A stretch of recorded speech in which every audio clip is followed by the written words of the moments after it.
Hello, hello, hello. Welcome to the Closed Traffic Podcast, live edition. And Mike, I am totally out of Squadcast. I have not hit record, sir. So we're just gonna kind of wing it. We're just gonna kind of wing it here. Hey And man, that's what happens when you're running like 5 different outlets at the same time. We'll get it figured out. oh yeah, let's see here. Welcome again to the Closed Traffic Podcast. Now that we're recording, ladies and gentlemen, how are you guys doing? How are we doing? The question of the century. Nah, man, everything is well. As well as they could be. Can't complain. I'm excited about this new setup that we got going, man. Like, this is insane that we're able to do this all simultaneously. Who would have thunk it? Technology, man. Technology. Who would have thunk it, man? Oh, in case you guys didn't know, introduce my co-host, the man, the myth, the legend. I say the legend. I don't know if you consider enabling autopilot mode while simming at the same time in your Tesla. This man's a legend, ladies and gentlemen. Mr. Mike. Mike, say hello to people, man. Hello, people. We've got a real legend on today, man. This is the real legend is Mr. Yellow Bus, aka Hollywood, aka Robert himself, man. How you doing, Robert? Say hello to the people. Doing good. Like I was vibing to the intro music. That was pretty cool intro music, Johnny. Set the tone. Hey. I was like, wow, this is new. I like this. I can get down to this. Good to be here, though. Awesome. Yeah, it's good to have you. I know we got a heck of a show, episode 19, and I just want to. Can't believe we're at 19 already. Man, it's 19, and it's been a whole year, and go ahead and get the bromance out of the way, guys. I really appreciate all the support you guys have shown us over the past year. I think CTP has been up for a year now, and it wouldn't be up if it wasn't for you guys, especially our Patreon backers. Who have been supporting us, and heck, got to this point. Hopefully StreamYard, this is what we're using here, serves y'all well, and if y'all enjoy it, definitely let us know. But again, we got a heck of a show. Definitely looking forward to it. Our friend here, Robert, real world Airbus driver. He's going to go through all the ins and outs. There will be Q&A at the end as usual. So, but yeah, guys, just sit back, relax, and enjoy the show. Mike, what have you been up to? Maybe been streaming? Look at that face. Damn well I haven't been streaming. Even flying. That's what you've been doing. Yeah, right? You've been all over the place. I have been all over the place, man. It's been fun. I think I've streamed like once a week the last week or so, but I've been doing some real fun over the weekends, man. We went to, where have we been? Damn, it's been so long. Where'd y'all go? Last week, Palm Springs, yes. Last week, Palm Springs, Camarillo the week before. Tomorrow, we're going to hit French Valley. So that should be fun as well for some lunch. But then I'm probably on a hiatus for the rest of the year. I've got family coming into town and holidays and all that good stuff. So getting to flying in when and where I can before all that stuff picks up. How about you, man? Man, yeah, not a whole lot on this end, man. As far as streaming, just been busy, Q4, so everything's all hot and heavy at the company, getting everything wrapped up. Indeed. Hopefully we'll get my Christmas bonus there from my pool. We'll see what happens. I was kidding. Sorry, that slipped a little Chevy Chase in there. But anyway, but yeah, man, not a whole lot going on. We just really had some really crappy weather because I actually had a little bit of a flying bug, and it's like, man, I think I'll go send it and go and check the weather. It was like tomorrow it's just freezing level low, IMC all day, Yikes. just barbecue weather, right? So yeah, that's probably what happens. Throw brisket on and shorts. Yep, in shorts. Yep, and see what happens. Johnny gonna be out there in the cargo shorts too. Yeah. Man, with the flip flops, With the flip-flops. Yes, man, extra floppy. So it's like, Extra floppy. Yellow Bus, man. How about you? What you been up to, man? On the line? I got mother-in-laws coming in, and and rearranging the whole entire house, and then I've been knee deep in the books, so yeah, we're gonna get into that. Every 2 seconds I've been doing some sort of number or memory item. Literally every 2 seconds. Oh man, that's too cool. That's too cool. Yeah, man, let's dive into that. So for those just joining again, we've got Yellow Bus, aka Hollywood Robert, on the Closed Traffic podcast. Again, he was actually on with us. Damn, August. Time flies. August. Yeah, we were talking about a whole host of things. If you haven't seen that one, definitely go back and check it out. But I dealt a lot with real world flying, how you can use the sim to help you in your transition, life at the airlines, all that good stuff.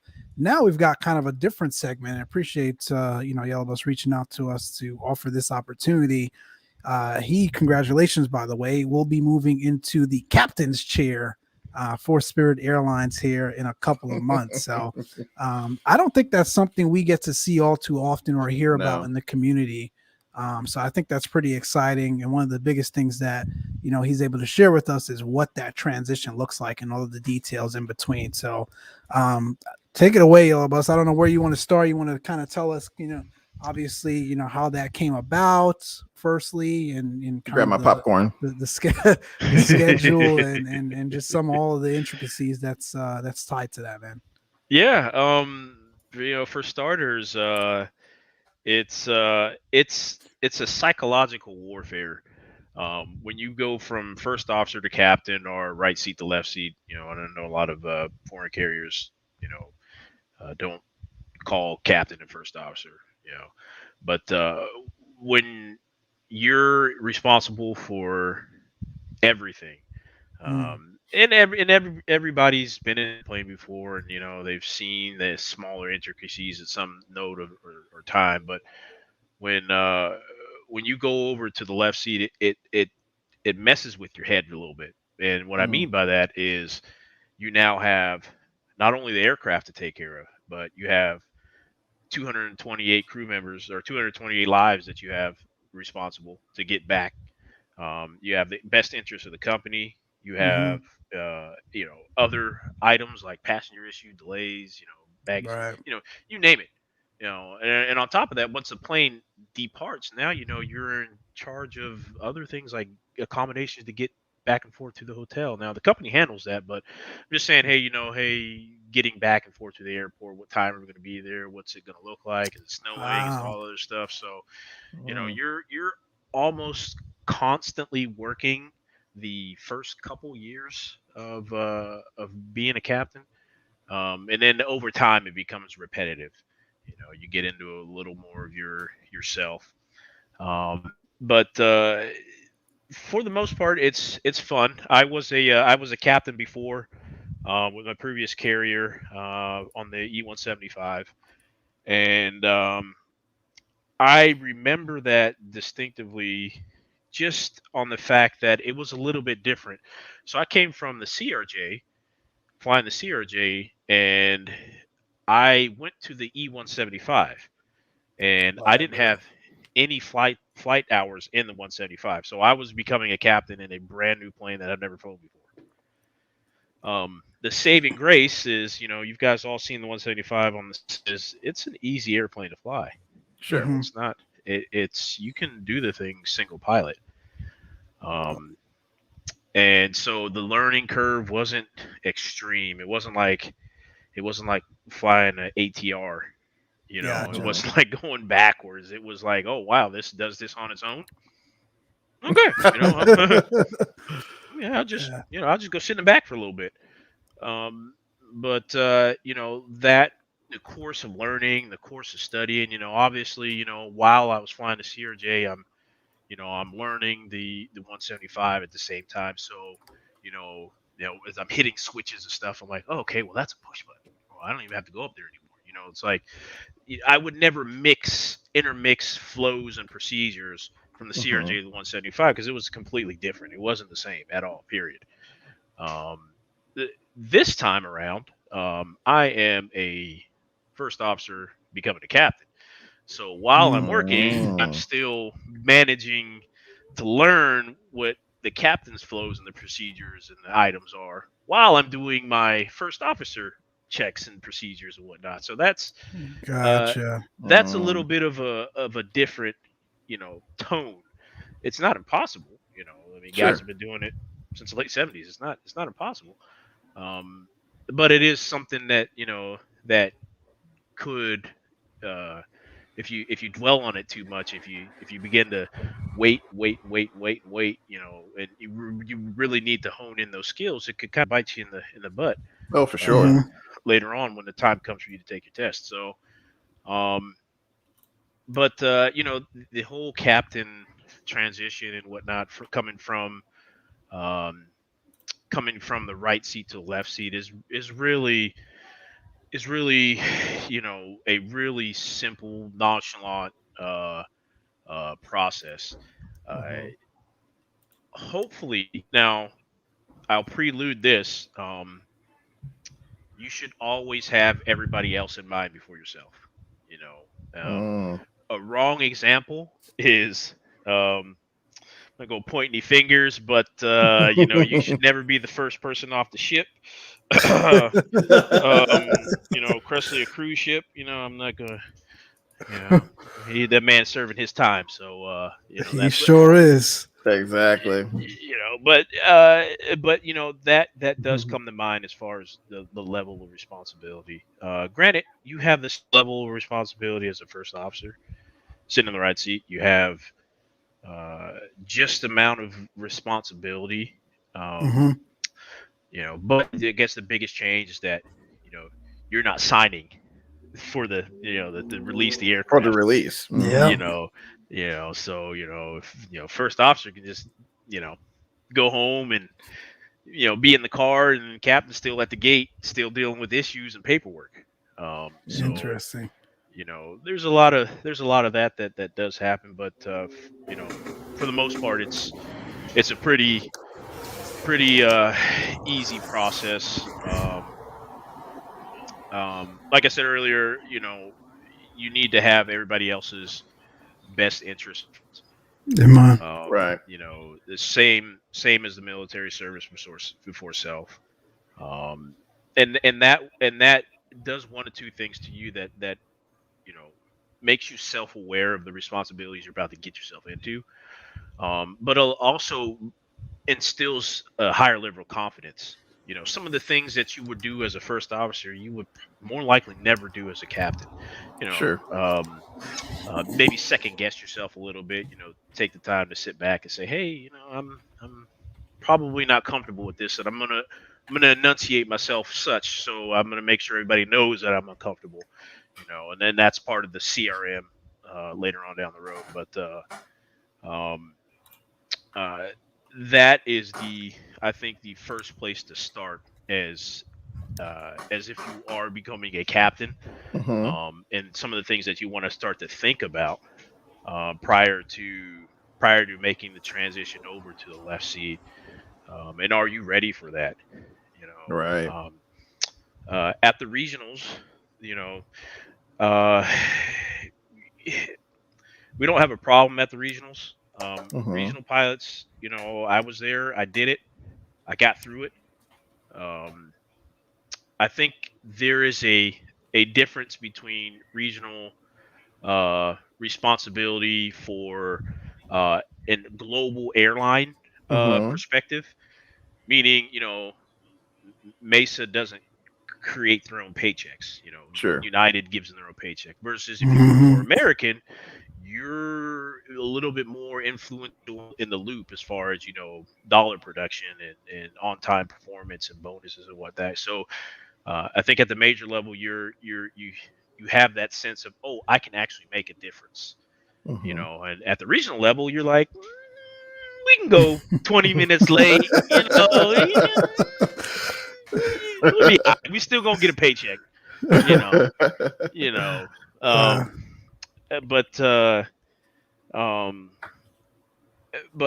that's one of the things that kind of trip a lot of people up going from regional captain to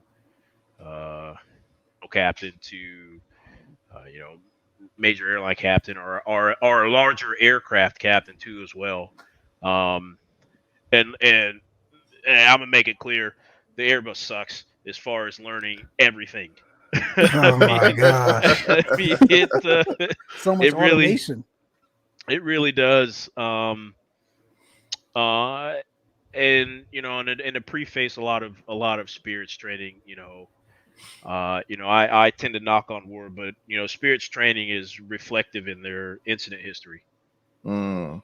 If you look at Spirit Airlines in general, and statistically speaking, we should have already lost an aircraft, Mm-hmm. Wow. and we haven't. We haven't lost a single passenger. We haven't lost a single aircraft, and I attribute that to the level of training, the level of responsibility, the level of focus that the entire pilot group has. Um, and so knowing that, it's okay. So now I gotta put up. I gotta make sure that I'm just the same as everybody else that Mm-hmm. has made this flawless record intact. Right. Absolutely. So and that leads into a lot of the psychological warfare too as well. It's like, man, it could be a lot of pressure. Mm-hmm.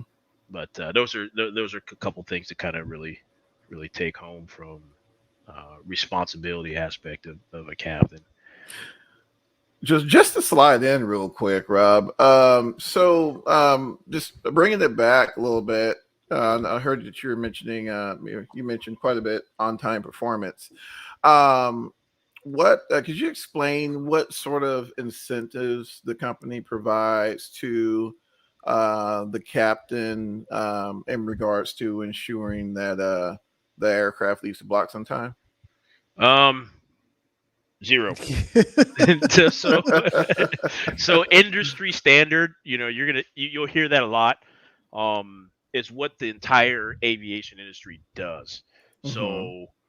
So for instance, in that scenario, on time bonus and performance rewards, they tend to have a global effect. So not only if we push back on time, that leads to a number that's counted in a way that I really don't like.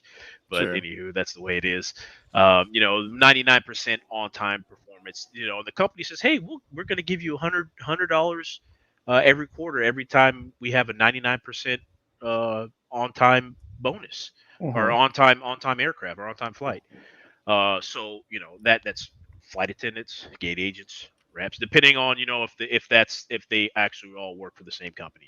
Sure. Mhm. Sure. But the pilots, gate agents, flight attendants, rampers, everybody's part of the pie. So that's hundred Oh yeah. bucks right in your pocket. Um, and so as a captain, you know, the last 5 minutes of a flight is the worst time to deal with like anything. Like there's so much moving parts. I mean, you guys see it all the time. When you're ready to push, let your wife walk in when you're ready to push. And you're on VATSIM. You're like, Yeah. I gotta call for a clearance. Like, hold on, man. Like, wait a minute. Let me push. Let me get in the air real quick, and And then come so talk to me. Yep. you just come talk to me, and wait till you get the center and whatnot. So it's the same ideology. There isn't so much influence or thought in, hey, we could make an extra $100 if we push on time.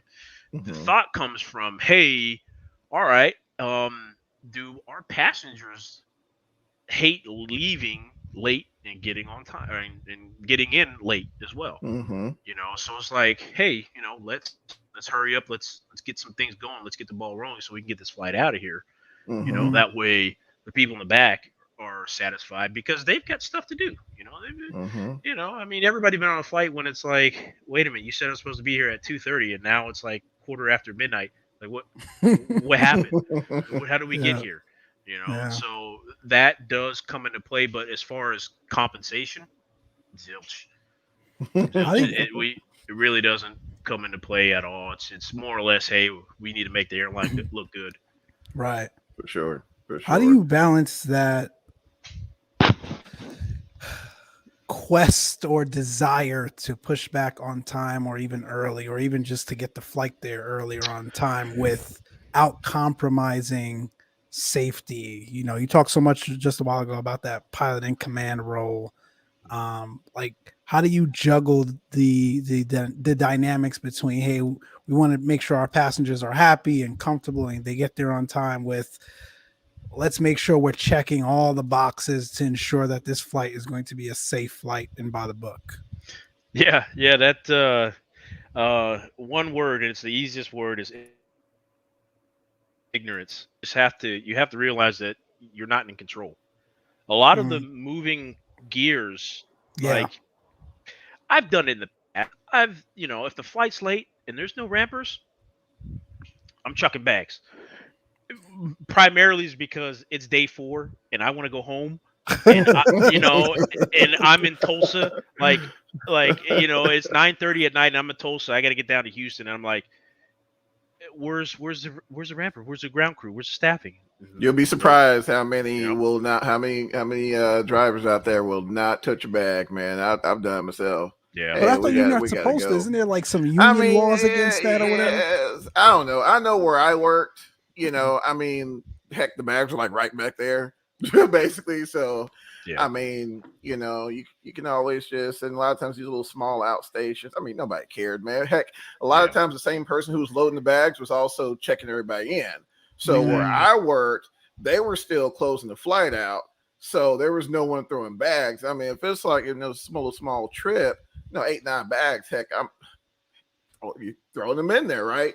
Because you got to go. Because to Robert's point, if it's all, I mean, these schedules are designed with precision. So if you're behind 30 minutes, then the passenger, to the passenger, they're 30 minutes behind to wherever they're going. And if their flight leaves on time, they may only have, because you know how these flights are booked, Mike. I mean, a lot of these, sometimes maybe an hour in between, maybe sometimes 45 minutes in between. Yeah, they're packed tight. So yeah, I mean, they're tight. So, in those situations there, I mean, times of the essence. And I know where I worked, I mean, it really wasn't said, but I mean, you just did what you had to do, to help move the process, so to speak. I'm sorry, Rob, I mean, step on you, but no, it's good perspective. 100% accurate. It is a functioning gear, but it's like a silly putty gear, or it molds as it begins to spin, and sometimes you just got to do what you have to do. I mean, at the regional level, yes, it's a lot more easier because the cargo, the bin is relatively close, with with the Airbus in general, we've got to get a belt loader and open the door, and it's like, you're holding the door, man, and the thing's like, it's going forever. It's like, dude, like everything else is automatic in this plane. Why didn't they make the door automatic? Like, why shouldn't it be like, come on, French, let's do this. You're better than that. Come on, French. Oh man, that's so. But zero ignorance. You just have to sit back. If you got a delay, you got a delay. Ramp crew is struggling to get bags from customs. There's nothing we can do. We can fly faster. That's about it. That's where we kind of really step in, and the dollars shine. But at the gate, when things are going haywire, we're sitting in a little cubicle, and there's absolutely nothing. Fueler shows up, there's nothing I can do. I can make calls. We usually make calls and say, hey, what's going on, or hey, how much longer did you expect, or just to give an informative briefing to the people in the back have no clue what the heck's going on. Right. And if they are paying attention to us, at least we can say, hey, this is what's happening, here's what's going on, and then that makes people typically feel better. Miss Spur, I love your shirt, Hollywood. I need one like that. I was just gonna say, let's Let's catch Would up not to the recommend. chat, man. We got some Oh. folks that just joined us. Mrs. Spur, hello. Hope you're doing well. Thanks for coming in, stopping by. Art Rodriguez, good Chief. to see you. Chief in the house. What's going on, Chief? We got Got Geo. James. Spur Gaming. Oh my gosh, good to see you, man. Good to see you. Welcome, welcome. We got James. Green light. Vertical. What's going on, Vertical? Welcome, welcome. Green lights here. Man, good people. So those just joining, we are live with Mr. Robert, aka Hollywood, aka Adulting. 1 star for adulting. Yeah, would not recommend it Spirit at all. Airlines pilot, first officer transitioning to the captain's role, and he's here sharing some of the details and all of the gory details that goes into transitioning from the FO to the captain's chair. I don't think that's something we hear all too often about in the flight sim community, so it's good to get that perspective. You mentioned, Robert, there was one thing you mentioned about, being in the right seat and learning, continuing those flows, and then obviously learning the captain's flow. One thing that just dawned on me, when you look at the life or the career of, a pilot going from student pilot all the way to captain of a 777, you are fluctuating between pilot in command, first officer, second in command, pilot in command, first officer, your entire career almost. And I didn't even really think about that until just now. Like, you go from student pilot where your instructor is pilot in command, and you get all your ratings and whatnot. You get your PPL even to start with. And you're doing flights by yourself. You're taking friends. You're taking family. Your PIC, and then you get the rest of your ratings, and you go through ATP and all that jazz and everything else that you need to do. And then you get to the regionals. Finally, you're back in the FOC, and you're no longer pilot in command. And then you become pilot in command in regionals, and then you move on. It's just a lot of fluctuations. How do you deal with that mental, I guess, fluctuation that goes on with like transitioning your mindset to, hey, I'm FO versus, hey, I'm pilot in command now, like juggling and managing those responsibilities throughout your career without obviously, hey, if I'm FO, I don't want to step on my captain. But, I've been a captain before at another level or pilot in command at another level. Like, how do you juggle that? Yeah, so that's the sign of a really good captain. If you've ever flown with somebody where you're like, dang, I like the way you did that, man. I'm gonna go ahead and write that down real quick. Like, dang, he did this too. Dang, that's really good. Those captains can be really good FOs, and they were really good FOs that became really good captains. And so, going back from captain to FO, I enjoyed it. I like being a lazy FO. Like, that guy's getting paid more. Like, he's getting paid more. He's got one extra bar. He's got more responsibility. I don't. But managing that, it's a time game. Based off of how we are now with the pilot shortage is already here. I don't know why they keep on saying that is coming. It's been here a while. Right. Yeah. That you're going to upgrade. It's coming. Now, there's a fortunate few that just become career first officers. There's nothing wrong with that. The pay is decent, and it's the old adage: if it ain't broke, don't try to fix it. But how you would really deal with that is just knowing your job, knowing what you're supposed to be doing. The company gives out a list of responsibilities that you're supposed to be doing. And by the time you make it to this stage, it should be known you've come from another carrier, or you've flown another aircraft, or you've done something significant, maybe come from the military, that hey, I know what's expected me out of being a first officer. But man, I once was a captain, but I'm not a captain no more. This is not my aircraft. This is not my say. I can influence it as much as I can, but I need to wake up and take a big slice of that humble pie and eat it. A lot of decisions that you think that you could have made, you have a voice. You're a human being. You're an adult. You can announce it. But at the same token, it's like, okay, well, does he? I would have ran. You don't say I would have ran the checklist 5 minutes ago, because if it was me, I would have easily stopped the aircraft, and it's like, you laugh, bro, Mike, but there's some folks who are like, Are you kidding me? In the flight deck. On the in the flight flight deck, deck, man, yes. in the flight deck. Oh And man. I'm vocal, man, so it's really hard to shut me up. It really is, man. I speak up when I need to, and Oh, for sure. It's that it, fine line though. Like we've heard so many times, and not necessarily within the States, but in other countries where they really take that superiority complex to a whole nother level, even in the flight deck where there have been accidents because the FO just didn't want to challenge the captain. Like you got to walk that fine line between, hey, this guy's making a really bad call, I don't think it's a good idea, versus I don't want to upstage the captain. I'm sure all of that kind of goes on in your mind as well when you're going through those scenarios and working with someone on the flight deck. yeah, it typically does. It doesn't come to light, and that's where they were trying to get with Colgan in 1500 hours, where at least the responsibility of leadership and or having responsibilities in general would have proven itself to speak up in certain situations or scenarios to not allow the aircraft to get in a undesired state.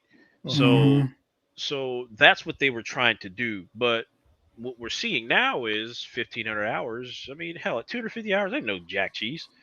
I had a job interview at 250 hours. You know what I mean? I was like, oh, I'm about to go fly an E175 at 250 hours. Let's do it. Single engine commercial. Let's go. Let's do it. But it's just still the same ideology is, you know, you also, from the pay rate, you also need to bring something to the table, and that's where the pilot recruitment department needs to well, they do it everywhere, but that's where they try to weed you out is, hey, how much knowledge and experience do you have to bring us to the table so we don't have to train you, because airlines aren't going to teach you about Class Bravo airspace. You know what I mean? Nobody's gonna say, well, you should have slowed down to 250 knots below 10. You should have did Wait, it. what? Nope. Yeah, I know, right? Like, it's not 300. I was thinking 275. Yeah, go as fast as I can. But so that's kind of where the fine line really is where your experience level is. And and I think you guys heard me say, well, how do I get experience, right? Well, you gotta get a job. I was like, well, how do I get a job? You gotta have more experience. It's like, well, I get more experience, you gotta get a job. It's like, well, what the where's the end here? Nonetheless, the roles tend to become matched. Got it. Captains do have a higher role. It's a visible captain bubble. But yeah, I mean, you're sitting in the plane, CRM. Both of you are skilled aviators. You're trainable. So yeah, between the both of you, isn't a scenario or situation you can't get yourself out of. And so that's really where at least for my experience, that the airlines try to hone in on is getting these two, getting egos to be squashed and getting these two to really focus on the goal. On the goal. Absolutely. Makes sense. So you're here. I mean, you're you're getting ready for for that seat, Rob. I mean, what's going through your mind, man? It's like, are you Stressed.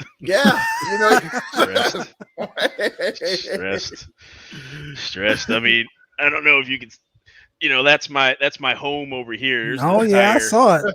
Airbus cockpit. So I saw the flow diagrams. It's so I've been here with the company for 4 years, and my entire career has has kind of trained me to mold to this situation. Um, Mm-hmm. so I understand what is expected out of me. So I understand what I need to do. I understand what I need to study. I understand what the goal is. I can't say that's the same for most other pilots. Mm, Mm. For starters, the main reason why you upgrade is money. Like, right. Right. nobody's turning down money, especially after global pandemic shutdown. So but yeah, it's a substantial pay increase, and and if you guys are all wondering how much airline pilots make, it's all published online. You just type in how much does a Delta Airlines 777 captain make at 7 years. Boom, Yep. pops up. Boom. It even gives you a little calculator what they'll take home monthly. Yep. You just take 30% off of that, done. Like, Done. oh my god, I can make $40,000 a month. Like, yeah, you can. People don't realize that. Yeah, you can. Yeah. Hmm. Um, but yeah, money's great. For me, personally, it's the quality of life. I Yeah. have never seeked uh I've never seeked how you call it the the the edge to be in control all the time. I'm not. I'm getting paid regardless. I tell that to most of the Hmm. captains I fly with. They ask me, "Hey, you want to fly first?" I'm like, "Nope, I'm getting paid. Nope. As long as we put Nope. back, I don't care. Mm-mm. I am here to flip that gear for you. That's it." And so but the ultimate withdrawals from that is scheduling. Um, Currently, I am the bottom. I am the Mm, most junior captain, or will be the most junior captain in the company. right. So guess who is always working every holiday for the next couple years? Oh Hmm. man, Yeah, that's what that comes Hmm. with, huh? yeah. It Hmm. comes with great power comes great responsibility. Great responsibility. um. So mentally, it was a long conversation with the missus. Like, hey, you remember what before? I was at a medium level when I transitioned over to 175, and this time's a little bit different. Uh, Dealing with reserve, and if none of you guys know what reserve is, it's basically a death sentence, Mm. an airline death sentence, a prison, airline prison. I think that's what it that's what it really is. It's Pretty much. it is prison. It's you just basically at the whim of a fart, basically, because that's what it is, man. Mm. Airline says do it. How high? Um, but Yep. yeah, you don't have a schedule. You're on call. You got to be within the airport, and I get kicked out of my domicile, be based in Detroit. So currently Hold I'm on, based in Derek. Orlando. You're going to be based in Detroit Detroit. now? Detroit, yeah, Wait, what? Wow. yeah, yeah. Man. Yep. So, and I was based in Detroit before. I enjoy Detroit. Yeah. Detroit, Detroit trips are real nice, man. They're Cadillac. You get Montego Bay overnights, man, and you get Man. those long LA overnights and San Diego overnights. Man, Detroit's Cadillac. From I Detroit. enjoy. I enjoy Hold on, there's a Detroit flying. direct from Detroit to To Montego Bay. Montego.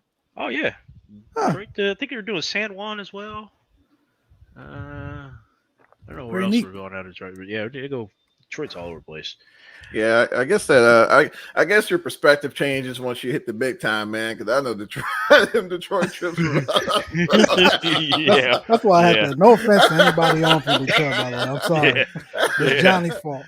Hey. yeah, yeah. The I mean, I love my people in the man. I got family in Detroit, but man, whew. Yeah, there's no Muskegon flying for us. We don't do no Muskegon or Milwaukee or it's usually the snowbirds. We do a lot of snowbird stuff. Yeah, So Oh that Detroit, yeah. makes Fort sense. Myers, or Detroit, Austin, stuff like that. So, um, but yeah, so I had a conversation with my wife, and I said, yes, financially would be awesome based off Hmm. of last year. You guys remember I came off a 13-month leave, so I didn't That's work for right. 13 months, and and that kind of I've been through one before, and it kind of put me through a different phase, and I'll say that uh,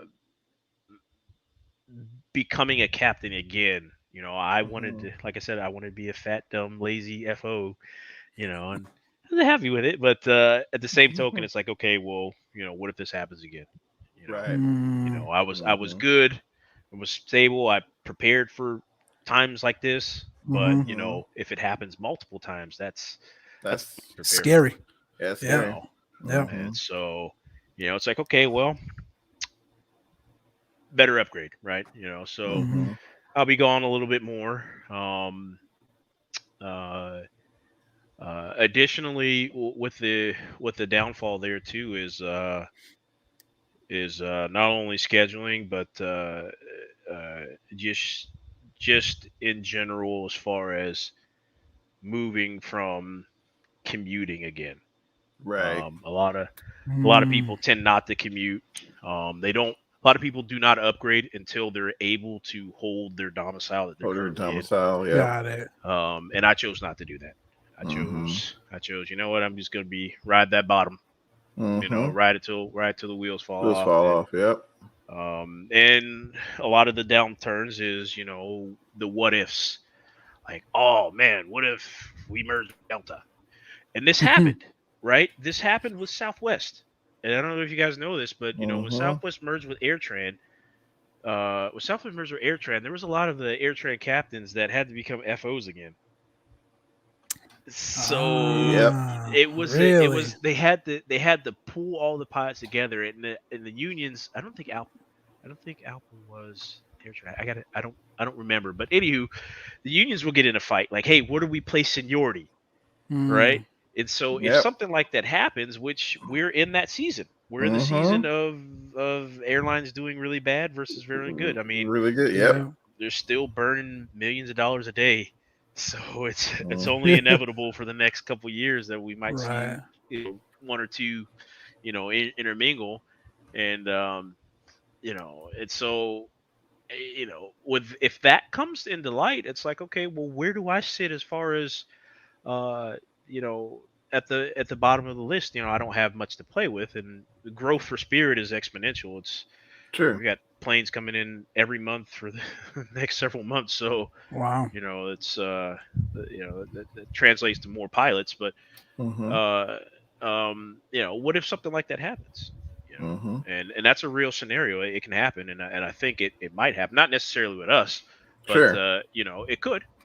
And where do I want to be at? Do I want to be this really senior FO, love of my life, or do I want to be captain for such and such? So I'm not saying that that's a scenario that we all think about when we upgrade, but it can happen. It can happen for sure. I know that the Delta and the Northwest merger. That was, to me, it was out of nowhere. Yeah. Really? And I don't remember that one too much. Northwest being just one of the original, and I mean, growing up, I never thought, that would be a reality up until, hey guys, they're merging, and boom, that was it. So, to Robert's point, I mean, that's exactly what happened over there. And oh my Lord, you heard about it. I mean, all the crew rooms, man, they were lit. I mean, there were a lot of, it rubbed a lot of people the wrong way, just for that reason, because they just, in terms of your seniority number. So yeah, it's definitely reality, and the way the market's going now. I mean, it wouldn't surprise me. Just a matter of who. Yeah, just a matter of who. And I don't control the company, so that leaves me where. Exactly. The glamorous and the not so glamorous. Yeah, for sure. Pilot life, man. For sure. But you hear upgrading, you're like, oh my bad, Johnny. Go ahead, man. No, you're good, man. You're good. What were you gonna say? I was looking at. I was gonna say, like, you hear upgrading, you're like, oh, that's glamorous. Like, that's awesome. You're gonna be, pilot in command now. You're gonna be a captain, and boom. Like, there's some other things that are going to occur, and some, hurdles and whatnot that you'll need to deal with for the foreseeable future. But in the end, you know what I mean? It's going to get better. And I think that's the ultimate goal. Got a bunch of questions in here as well. Johnny, I don't know if you want to start some of these. But Fly with Rookie, one of our Patreon backers. Shout out to Rookie. Shout out to Rookie. I got to come out there. plant some dirt in that 7-3. Get a good laugh of an Airbus driver flying a 7-3, man. That's entertainment all day. All day. Yeah, y'all definitely on the street that one. But he said you'll be reserved 1 month and then get a line the second month. No, it'll be reserved. So I'm dead bottom. I'm bottom. So it'll be, and I still have several current FOs they'll trickle in. So I still have people that's gonna continue to bring me down. So my projection is what I think I'll be off of reserve is maybe fall. August, September. Fall next year. Wow. Next year. Yeah. So I'll be on reserve. It's reserve is fantastic. Reserve is fantastic if you're A, senior, B, you have to be in domicile, and then C, if you don't want to work. Because if you're in domicile and you're on reserve, you can still have a life. You don't work. There's been points of times where I didn't work for like 3 or 4 months, and then they had to schedule me to come back in and get my landings. Yeah. So you need your 10 takeoff tonight. Yeah. So I need to do some landings and do some approaches. So I got to go back to sim. And that's what reserve life really traditionally is. If you're senior, if you're junior reserve, hey, I got a trip for you, type deal. So, reserve is really nice if you can afford to do do it the right way. Right. Right. Now, in terms of like your, during the upgrade process, are there any, is there any difference in training as far as your sim time is concerned? I mean, do they start implementing different procedures for that? No, it's shortened. so that's one of the things too, is if you're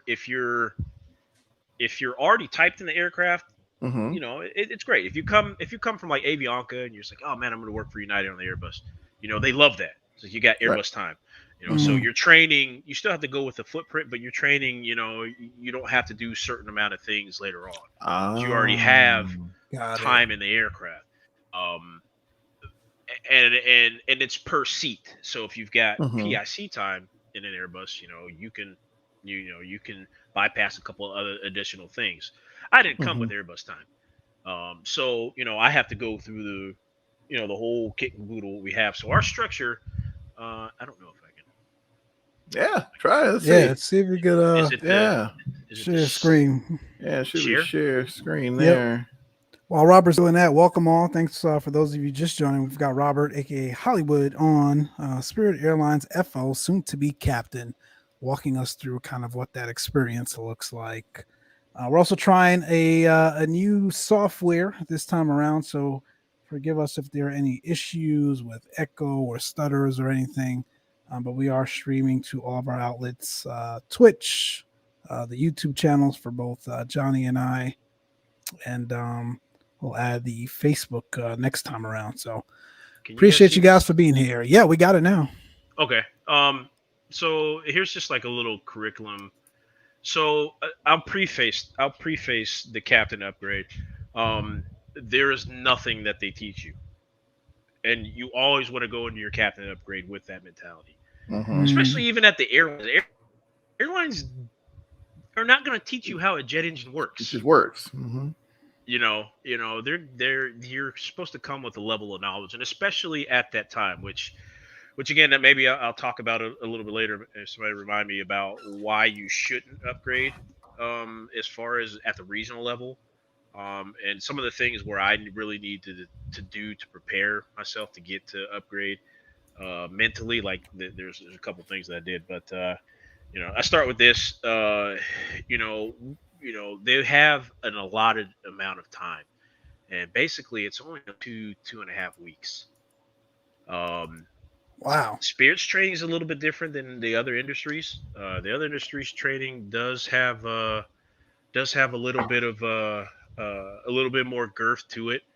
But as I said earlier, our level of determination in our pilots are like extreme. They're on it. So they'll sit us down. They'll go through 2-3 days of ground. We'll talk about company manuals, FARs, and what they mean by FARs. I'm not talking about 91-175. We'll talk. They'll brief into it, but we can do Cat 3 landings. So technically, we don't need to see the runway. So so that gets a little irrelevant later on, but by FARs, what they mean is, hey, secondary alternates. I've had the guilty pleasure of using the exemption 3585 a handful amount of times where we needed a secondary alternate, flew, diverted to the secondary alternate, and diverted back to the origin. Wow. Maybe that's another story from my Denver, Montrose, Gunnison blowing dust. Yeah, we're going to cover that one later for sure. Yeah, that led me. If I've ever said it, that led me to me saying I will never do circle to land in an airliner. I will divert every single time. if it's not VFR, I won't do it. Man, I don't like taking those on 172. On the 172, much less, right? An airline. Lord, never again. Not worth it. So, so they'll go through, some of that FAR stuff, ground maintenance manual, MEL, aircraft logbook. So there's a lot of things in the sim community that we don't do in the sim community that we do in the real world, and that's just paperwork. SimBrief does a really good job of getting paperwork, bringing all that together. Yeah, consolidating. But like when you deal with MELs, one of my other emergencies is I had in the 175. Yeah, this is the weirdest thing. I had a bleed, engine to bleed MEL. So So a lot of the duct pressure that we get from the engine, it gets rerouted to different parts of the aircraft, and that part, the ducting work was shut off basically, and we get up in flight 21,000 feet. I was flying with Richard, and I get bleed air leak. So basically, the leading edge of the plane was on fire. Once that happens, we depressurize. So I had a fire and a depressurization, had to return back to Salt Lake. We actually donned our masks, which was the most craziest thing ever. Was that your first time? No, it wasn't. It wasn't the first time, but it was Richard's first time. Richard handled it like a champ too, but he was like, "What the hell were you? What's going on?" It wasn't a rapid the ram air, rammer valves underneath the aircraft. They did their job, and the outflow valve did its job and whatnot. But we still got cab out high. Yeah, you get that. A bunch of triple giants. And so that was in the result. If we never had the MEL, none of that would happen. So when the MEL happens on an aircraft, there's some other components that do not work, and so at the gate you're going to have to decipher that. Granted, we only got like 45 minutes to do that, but you have to decipher that. Like, oh my gosh, if this computer is not working, if something else happens, what else do I lose? And so they're not going to teach you that. You're going to have to bring that to the table. Based off of you sitting in the right seat for X amount of years. Granted, I say minimum of 2 to 3 years in 50 to 65% of the destinations that the company offers. Period. Flat out. Do not upgrade below that. Before that, don't take it. Don't do it, because you're going to get yourself in a world. Oh yeah, I've never been into Chicago. Hey, your pilot in command. Bruh. LAX, where's that? Go. Thank you. Go home. Going on list meteorology, de-icing, anti-icing. They're really big on de-icing and anti-icing. For sure. Spirit really doesn't fly to any winter cities, so they've never had the pleasure of going to Fort McMurray, Canada, in de-icing. That's fun. You guys never got caught up in Chicago with some?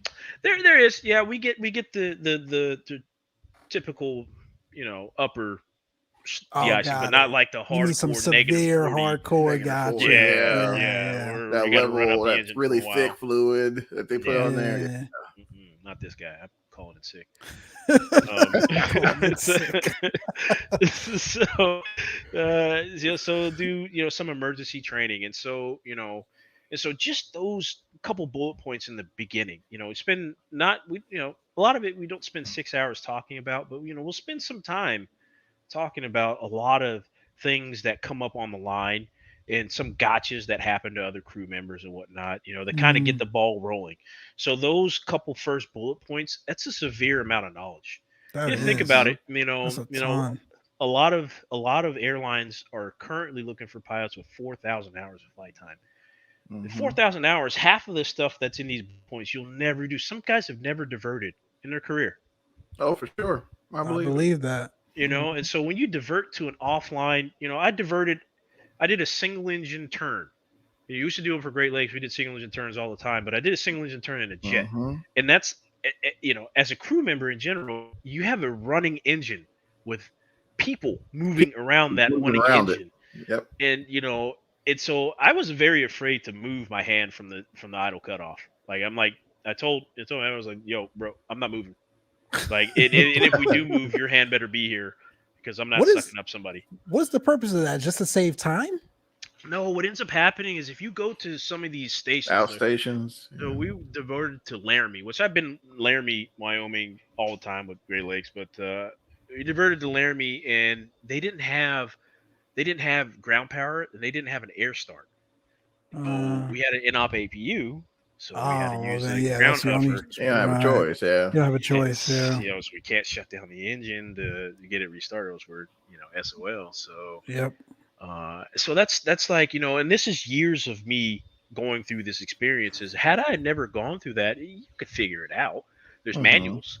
You have manuals like, hey, they don't highlight like, hey, what to do, hey, if you have step A happen, see step C. There isn't Hmm. like a pilot's captain's guide for dummies. You really got to kind of like think about it, and then also, use your other crew members, or maybe That's a get on the resource. chat. There's chats that we have. I see guys in there. They talk like, "Hey, you guys remember this?" Because you have a brain fart from Oh time to yeah. time. Yeah. It's like, "Hey, you guys remember this? Do you need this?" And that usually gets a lot of people out of certain situations. But just those, like I said, those first bullet points is just a lot A of lot of information. info that never gets like fully in depth covered. So you guys ask me, what am I doing? I'm like, I have to make sure that I know it how the company wants it. Hmm. Mm. Um, and so going through all those things, we have a flight ops manual, and I need to know that like this is the back of my hand. Yep. Jeez, Especially man. going to other countries. And Mm. that's another thing. We go down to Lima, Peru. It's like it's we're on the other side of the planet, literally the other side of the planet. So um, we need to make sure that we get us out of there easily, safely. Easily. Safely. Um, Hmm. but emergency training, we will go through. We'll put out a fire, or simulated fire, which Johnny, you remember they're not doing live fires anymore. So they used to back in the day. They used to have us put out a real fire, like Really? they start a real fire and have us put it out. Well, not anymore. It's a simulated fire. So You mean on board? Or are we talking engine fire no, or this is APU I'm fire? sorry. Yeah, In the this is just cabin, mock cabin. just a regular. Hey, this is how you put out a fire in general. Like Okay, so got it. they'll have a The pass barrel. method or whatever. Yeah, Yeah. pass. Hmm. Point and squeeze and spray. So Hmm. yeah, Gotcha. you'll do that. And so that's what that kind of emergency training and emergency drills. Yes, contrary to a lot of flight attendants, we do know how to open the main cabin door. Probably not accurately because I see pilots pulling slides all the time. But Oh gosh. but it's easy to do, man. It's like monkey see, monkey do. You Yeah. watch a flight attendant, they flat. They open that door real quick, and you're like, "Oh, I got this!" Flat, and then like a balloon. It's like, "Oh god!" And then down the T pilot's off and explain why you didn't read the girt bar. So yeah, but we do a lot of drills for that. We go down the slide. We just had an aircraft do a rejected takeoff not too long ago, and they deployed the slides, and you know, 747 slide with the nose gear collapse. That I mean, that's so high, and I couldn't imagine going down that slide. That's like Lord. Whew. you look down and this thing's like blowing as it, you know, it's like you want me to go down that? I might as well just jump. Why can't I go out the front? Yeah, so we'll do that. We'll go down the slide. You know, we'll do a lot of security training, aircraft systems training. So 8 hours. You know, you guys have flown the Airbus on the sim, right? You know, Yeah. you know, turn those failures on and see if you can work through them.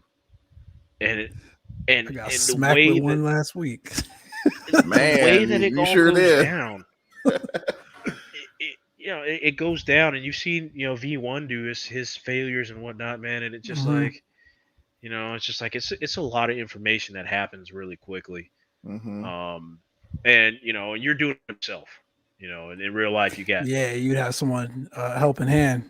yeah. You know, we'll go through hazmat, which you know, we don't really carry hazmat. We're not, you know, we don't really have to worry about that. But leadership training, leadership For training sure. is a leadership training is a little different. You know, airlines will teach you because you have a lot of people that have never had a secondary job. Right. So you've got a lot of crew members that have never worked at Target, have never had a Mickey D's job, or have never had a Right. graveyard shift, man. So you know, they're like out of touch with the world. You know, It's and true. so what that translate into responsibility, you know, you know, something might come out of their mouth like, "Oh, well, you don't have $5, you can't buy it yourself." Like, mother, you know what I'm saying? Like, you gonna talk to me like that? You know, like, how dare you? So, uh, you know, the airlines have to provide some sort of, hey, look, you are bigger than yourself type training, and that just consists of, you know, a lot of psychological stuff. You know, how to treat other people, how to conduct yourself. You know, grooming standards, which I pray we can start to grow like a little beard. You know, but you know.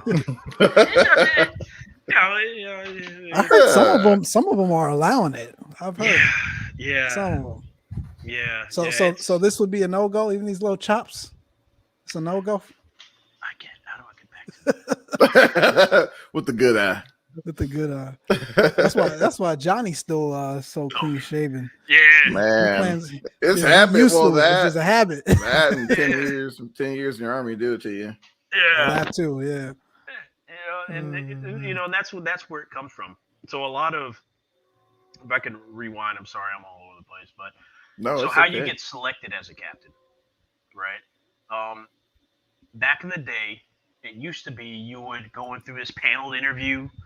You know, you'd have as your chief pilot, you'd have a couple other your peers, and they would do it militant style because that's where all the pilots were coming from. They were coming from the military. You didn't have us off the street coming in. You know, they had to. It's like, okay, well, this is what we know. You know, not this before like the NCO board or something like that. Exactly. And so, you know, as of the 90s and, you know, late 80s, you know, there was a trickle of pilots coming in from all over. You know, you had pilots coming from, you know, other countries and whatnot. And so typically how it happens is if your seniority is able to allow you to move on to the left seat, and the company puts out an opening, and they put out an opening, you know, every month. It says, hey, look, we need 24 captains, we need 48 FOs, this certain different domiciles, et cetera, et cetera. And if your number aligns up with that, then you just simply walk right into it. There isn't really anything else to that outside of just show up for class. You know, so they'll send you a whole bunch of emails saying, show up for class, here's what we expect out of you, don't fail. You know, and so there isn't a letter recommendation, there isn't a evaluation. They will call and verify your total hours and your flight time and your experience just to check the box their ATP standards. Right. You know, you need about 1,000 hours of I think 121 time in the aircraft itself. And I think you need 2,500 hours in total to get to the left seat. And there's some other stuff that's there too as well, but I think that's the bulk number.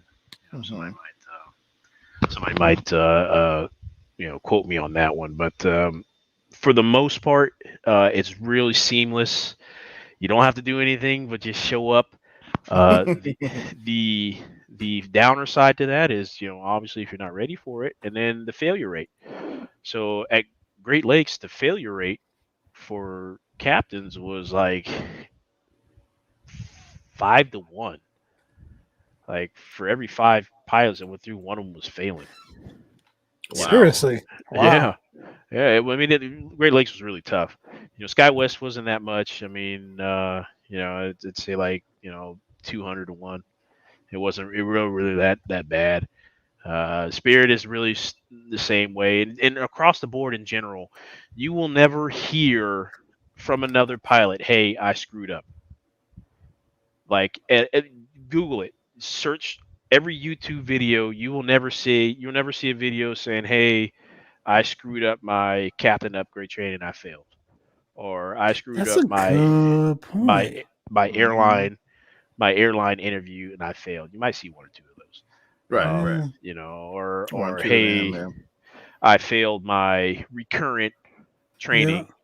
But they happen. They happen more frequent than not. And one of the reasons why is, you become a fat, dumb, lazy FO like myself. And then, you get into the cycle of just routine, repetitiveness. Going through the motions. Yep. Yeah.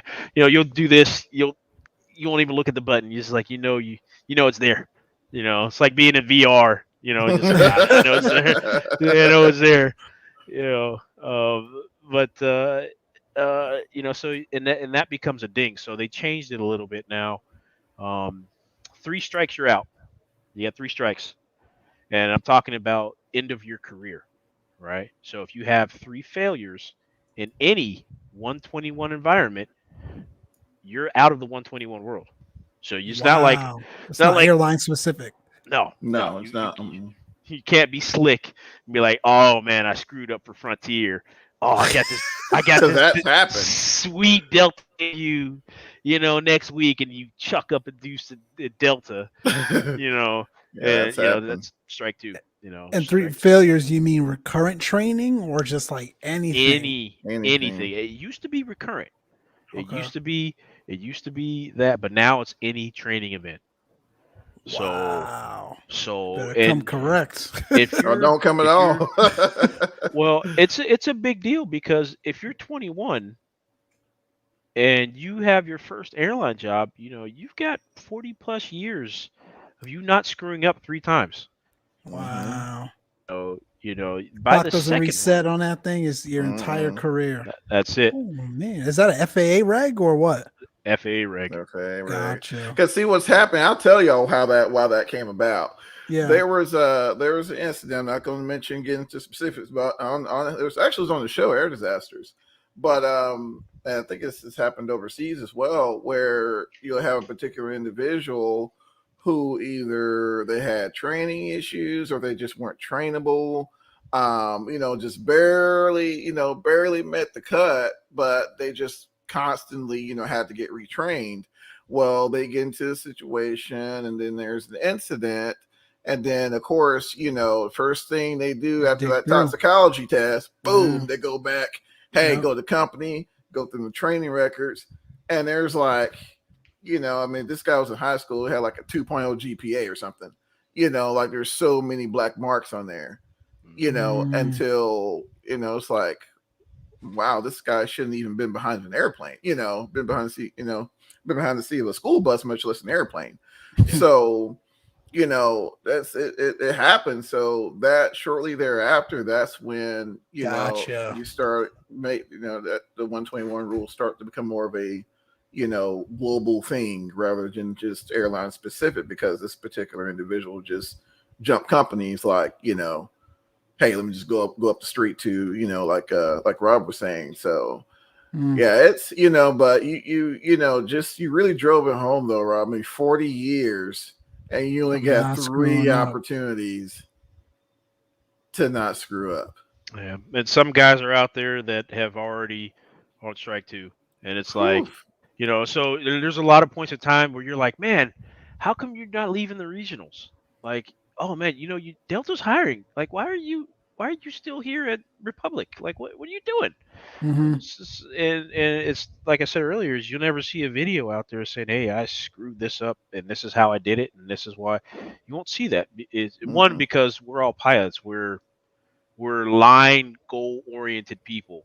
So if we fail in life. Like Mm-hmm. Hmm. everything, like the whole Period. shoulders, everything's up on your shoulders Yep. for this job in particular. Back then it was we didn't have airlines calling us or no interviews. Like I remember, John, you remember, man, it was like you couldn't find a job. You couldn't get an airline job. It was like I'm Ooh, struggle. stuck at this 19-seater piece of POS. Old Metro You liner, man, know, that thing stinks. yeah, you get up, and you know this FO sweats a lot, and you get in the seat after, and you got to put down paper towels. Like, God, disgusting. And you're there for 6-7 years. So nowadays, no, you don't have to worry about any of that. Mm-mm. It's it's really a good opportunity for young aviators right now. Is your job is promised, um, Oh yeah. without any real struggle. Um, but like I said, besides that point here, um, leadership training, that's really, hey, check yourself, check others, Right. and make sure that you are not as type A as what you think people don't think about you, or maybe that didn't come out right. But don't be an a-hole. Right. Yep. Um, Right. you know, um, so the flight training portion of it, how do I get back to that window? Let's How do I get see. back to the window? Let's see. Yeah, so the flight training portion of it is really minimal, right? Mm-hmm. Um, we have a flight training device, which our flight training device, Johnny, you're gonna love this, man. You're gonna love this, brother. We're not doing paper tigers. Like, this is what this thing Really? back here is, a paper tiger. So you can imagine back in the day, we had to use this. You and your sim mate was sitting at Yep. the wall, looking At the like wall. looking Like like an something's idiot. wrong with you. Yep. You get somebody Seriously. walk in, and you Yeah, bro. is that what it was? So Oh, it's awful. you're working through your flows, you're working through your procedures, and you're working through everything on the wall, pressing it. So that's why mine's up there, because the law, Ah. the law of primacy. It's harder to unteach than Yep. to teach. So I remember this. But now we have basically the level D simulator, Really? and it just not on motion. And we get in there, we have the Airbus stick. Oh, Um, I've seen that. Yeah, yeah, yeah. It's all and like on screens, right? it On yeah, it's monitors, touch identical screens to and whatnot. it's Yeah. identical to Fire Rookies. Just Wow. and just at that level, and we get in there, we can run failures, we can run checklists, we can run Run everything. So checklist. Really? so so we only have 20 hours of flight time now. Sure. You see down there, it says 4 hours of FTD and full flight Full simulator. flight So we have simulation. Yep. 12 hours between two people. So it'd be 6 hours a person, including the check ride, which Oh, is got which it. is so we only have about 2 sim sessions to get ready to become a To get captain. ready. Yeah. So Woo. they're not, you're gonna go through V1 cuts, Wow. V1 cuts, stalls, steep turns, So steep turns. which is the wildest thing. It's like, who goes and does a steep turn anyway? In a Whatever. 321. You be out there Send it. like, watch this. Send it. You guys really do steep turns as part of the check well, ride well, for we do airlines? them. We do them in alternate law. Oh, Um, okay. yeah, Okay. so so we'll just to get the mechanics down of, hey, how this feels Gotcha. making an airplane and whatnot. Like, you got to trim. It's like, man, am I flying a Boeing? Like, what the hell is this? What am I touching this thing for? You know. Uh, but Wow. yeah, so we'll do that. very rarely will you do a wind shear escape maneuver. Mm-hmm. You'll do some sort of failure, and it'll usually tie in with the V1 cut. Like you'll have to put out the fire or something like that. Mm-hmm. Um, for the most part, it's all written down. It's like, hey, here's what you're gonna do. This is what you're gonna You do. know, and then Just like in check road, yeah. so the other half to that is it's FO and FO. So Oh. you know, Meaning you got to go up. It's two FOs. Or yeah, walk me through that. Listen. becoming captains. Oh, I Yeah. see what you're Mm-hmm. saying. Got it.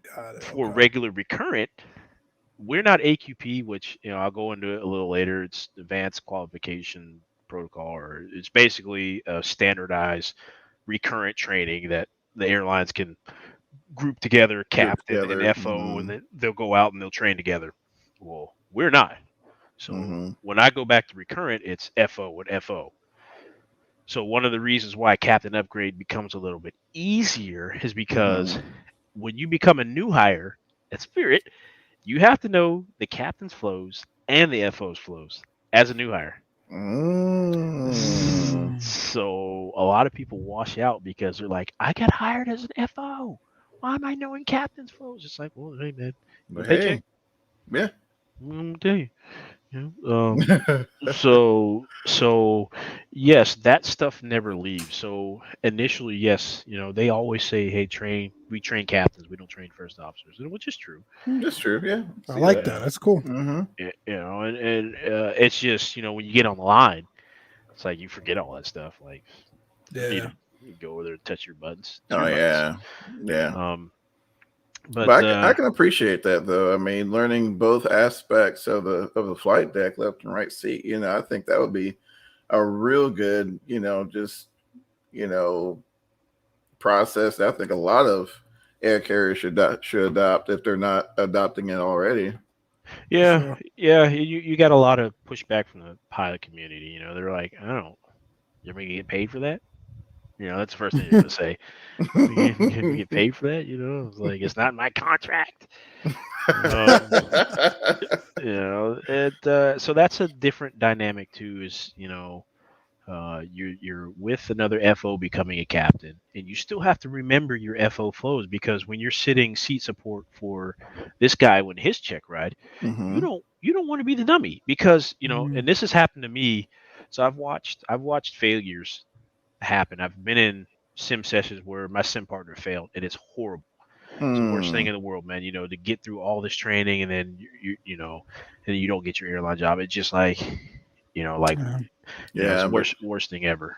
for Um, sure. but you don't want to, the scenario still plays.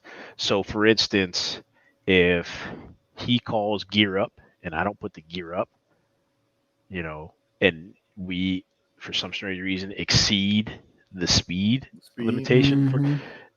it's on him. Really? It's on him. Because he's Mm-hmm. acting PIC. It's BSE. Yeah. Gotcha. Mm-hmm. Yeah. So it's still a revolving, and then they'll debrief and say, "Dude, why didn't you take control of the aircraft? Who's flying? Yeah. Who's Mhm. flying?" So Yeah. yeah, I mean, it was like, well, what do you think happens on the line, man? You're flying with a brand new FO.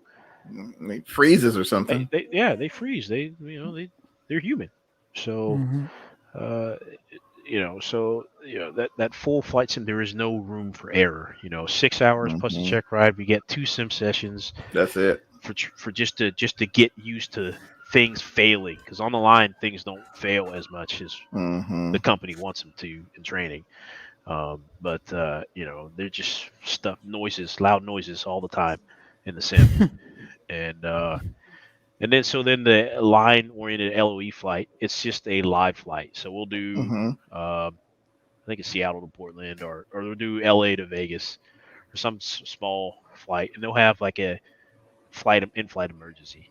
They'll Mm-hmm. say, hey, Gen 2 off. Gen 2 failed. All right, cool, real simple. Start the APU, Mm-hmm. reset it, see if we can. You know, um, and then go about our business and land. Write it up when we get on the ground, inform maintenance. Nothing real too big. There isn't any like rapid depressurization. It's just a small thing. Some people will fail the localizer antenna or something like that. Like some weird Sure. minuscule thing. But it happens. They want to see how we work the problem. Work the problem. Get along right Mhm. there. And then the OE, little OE, man. That's OE's the OJ, man. OE's it. So each carrier does initial operating experience or IOE, which is when you get hired for your airline. And then once you're already established and become a captain or a different role because you become a chief pilot or whatever, you have some operating experience. It's 25 hours, and then they release you to the line.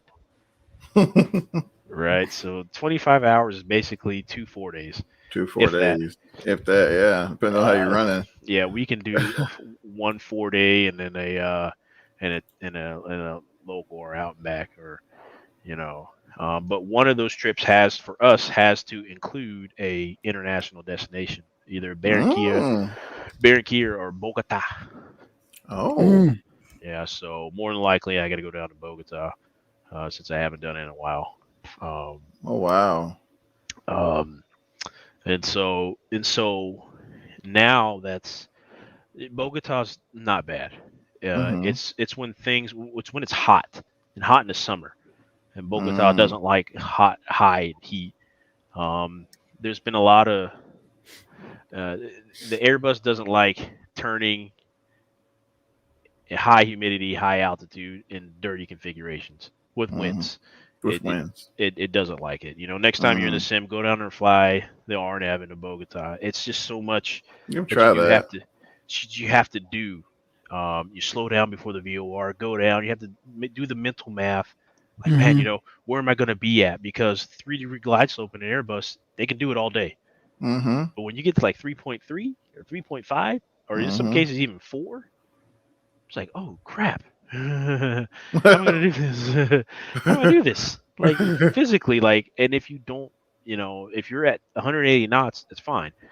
But if you're at 210 knots, or you're even worse, 250 knots. Lord. She ain't want to slow down. No, ain't no way. Yeah, no way. It won't slow down at a 3-degree glide slope. Nope.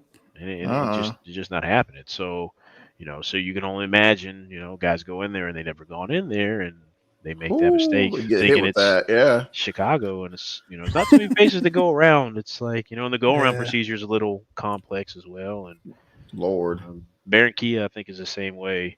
It's got complex RNAV, but that's just a FAA requirement for us to do an international checkout. And so so we'll do that, and then we get put on high mins once we get released to line. So there's a certain amount of things that we can't do. We have to increase the visibility and the ceiling by 100.5. And so you can imagine flying. SoCal just had some nasty marine layer, and if I'm a high mins captain, guess what? We're diverting because I can't do a Cat 3 landing. How long is that in effect for?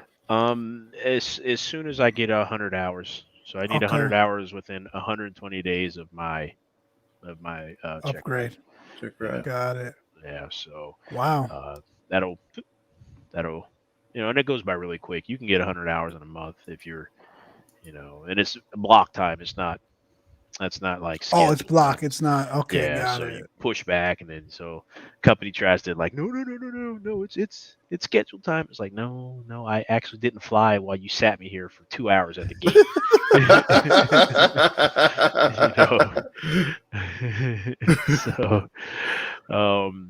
But wow. For the most part, that's it. Now, that's not a lot.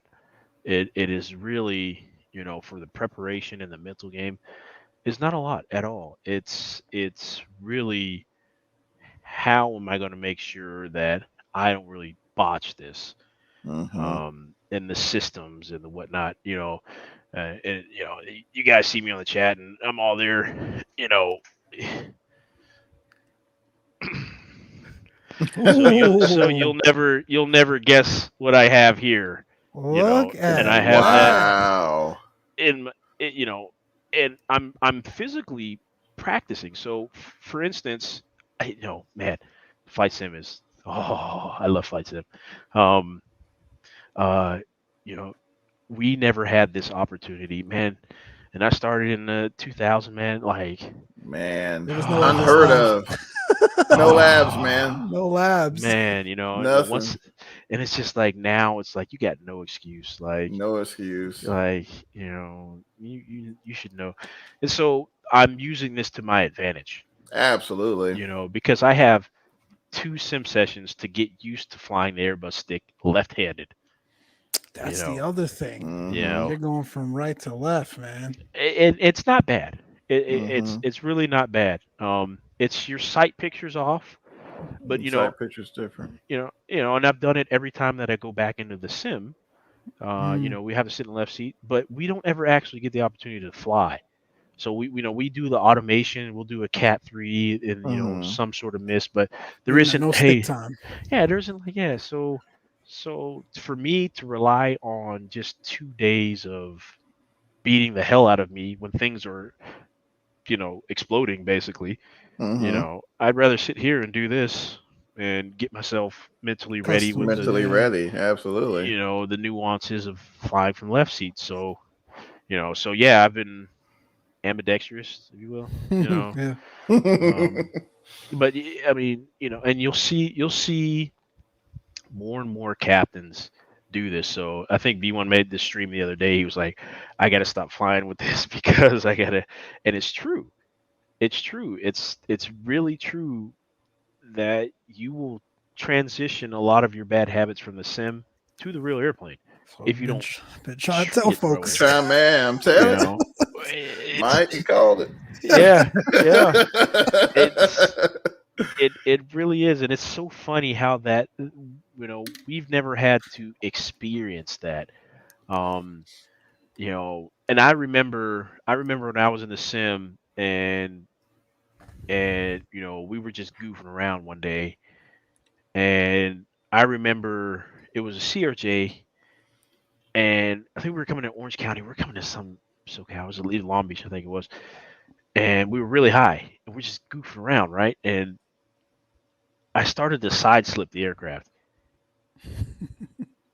And the guys look at me, he's like, "Oh, he's slide slipping it." Like I'm like, "Wait, we can do this, right?" Because one, I've never been taught that. Right. I've never been taught to slide slip a jet, a swept wing aircraft. Yeah, nobody tells you to Right. do that. No, it's like they didn't say. I didn't read it in the manual anywhere. It doesn't say it in the AFM anywhere. It doesn't say that I can't do it.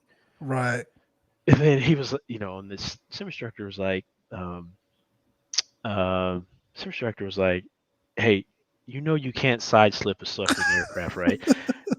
And I'm like, we did it, like we did it. And so like to this day, I won't side because I understand it a little bit more better now, like the aerodynamics. Like, yeah, you'll Mhm. actually do some really, awkward things if you Awkward start things. slide Mhm. slipping in real life. You got those flight spoilers that pretty much just You whoop, don't have to worry about too much on a Mhm. GA, but with that, yeah, with the Yeah. jets, yeah, yeah. yeah, Yeah.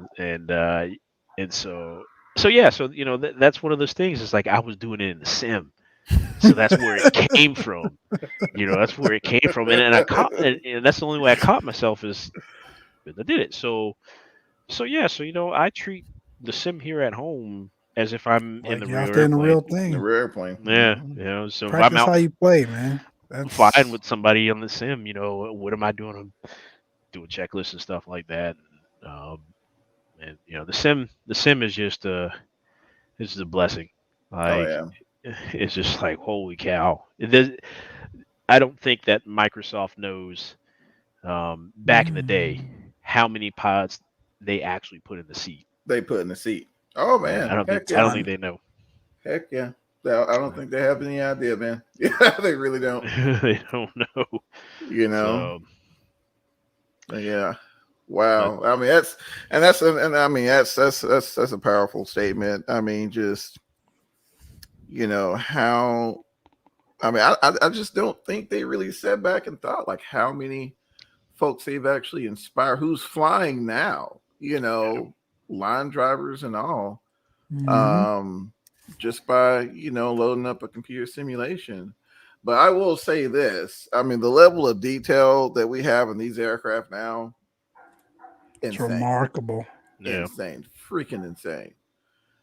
So I mean, there's, like you said, there's no excuse. Now, do you notice as the years have progressed, because you've been in the game some years, have you noticed as the years progress a higher caliber of pilot coming out of their initial? I have not noticed. It's because I've noticed that there's a lot of pilots that don't use simulators. It's an extreme amount, and you can tell. Sure. I think you can start to tell the pilots that actually have some, because they'll start talking about some things, and you're like, "How did you know that?" Yeah. Like, you can tell, and and it's like a little mini faux pas in the industry. It's like, well, I'm not going to tell you that I fly sims at home. Like, dude, this is making me better. Why does it have? Yeah, exactly. Why does it have that stigma, you think?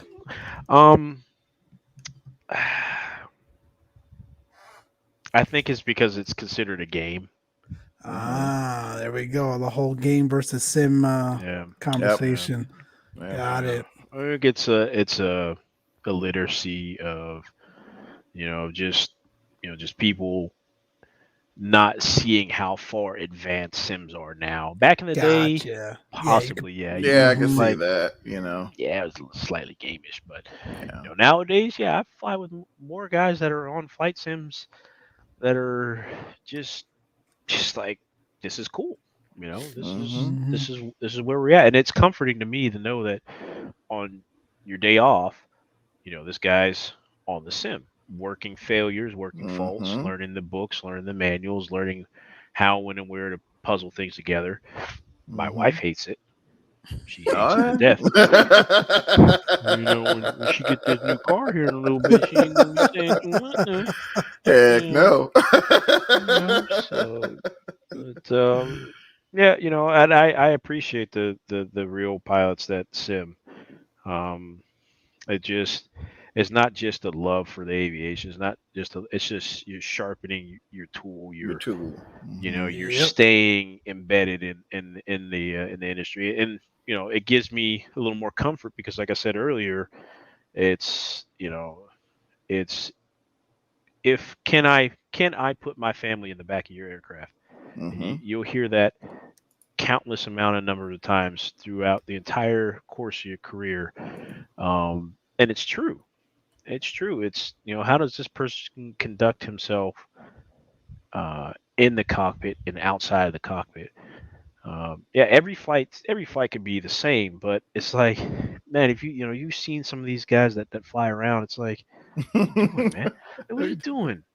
Like, why are you taking these unnecessary risks? Like, it's stupid. Like, I don't want to fill out no stinking paperwork. So that's not just at the GA level, huh? It's not just it's all over. It's all over. But that was it for this here. I'm hoping you guys can watch me progress here, and I can continue to check in and man, you definitely got to come back and give us updates on how that's all progressing. Put a little bit more in detail as far as each day goes by or each week or whatnot, and start to see my gray hairs come out a lot more than the beard elongate. Even age too, man. A lot of guys at a certain age, you're like I don't have enough brain cells left to do this cat and mouse game. Like you get set in certain ways. And it's really evident. Like a lot of I just flew with a retiring captain, and and then those are tricky because they're done. They're done. So they don't care.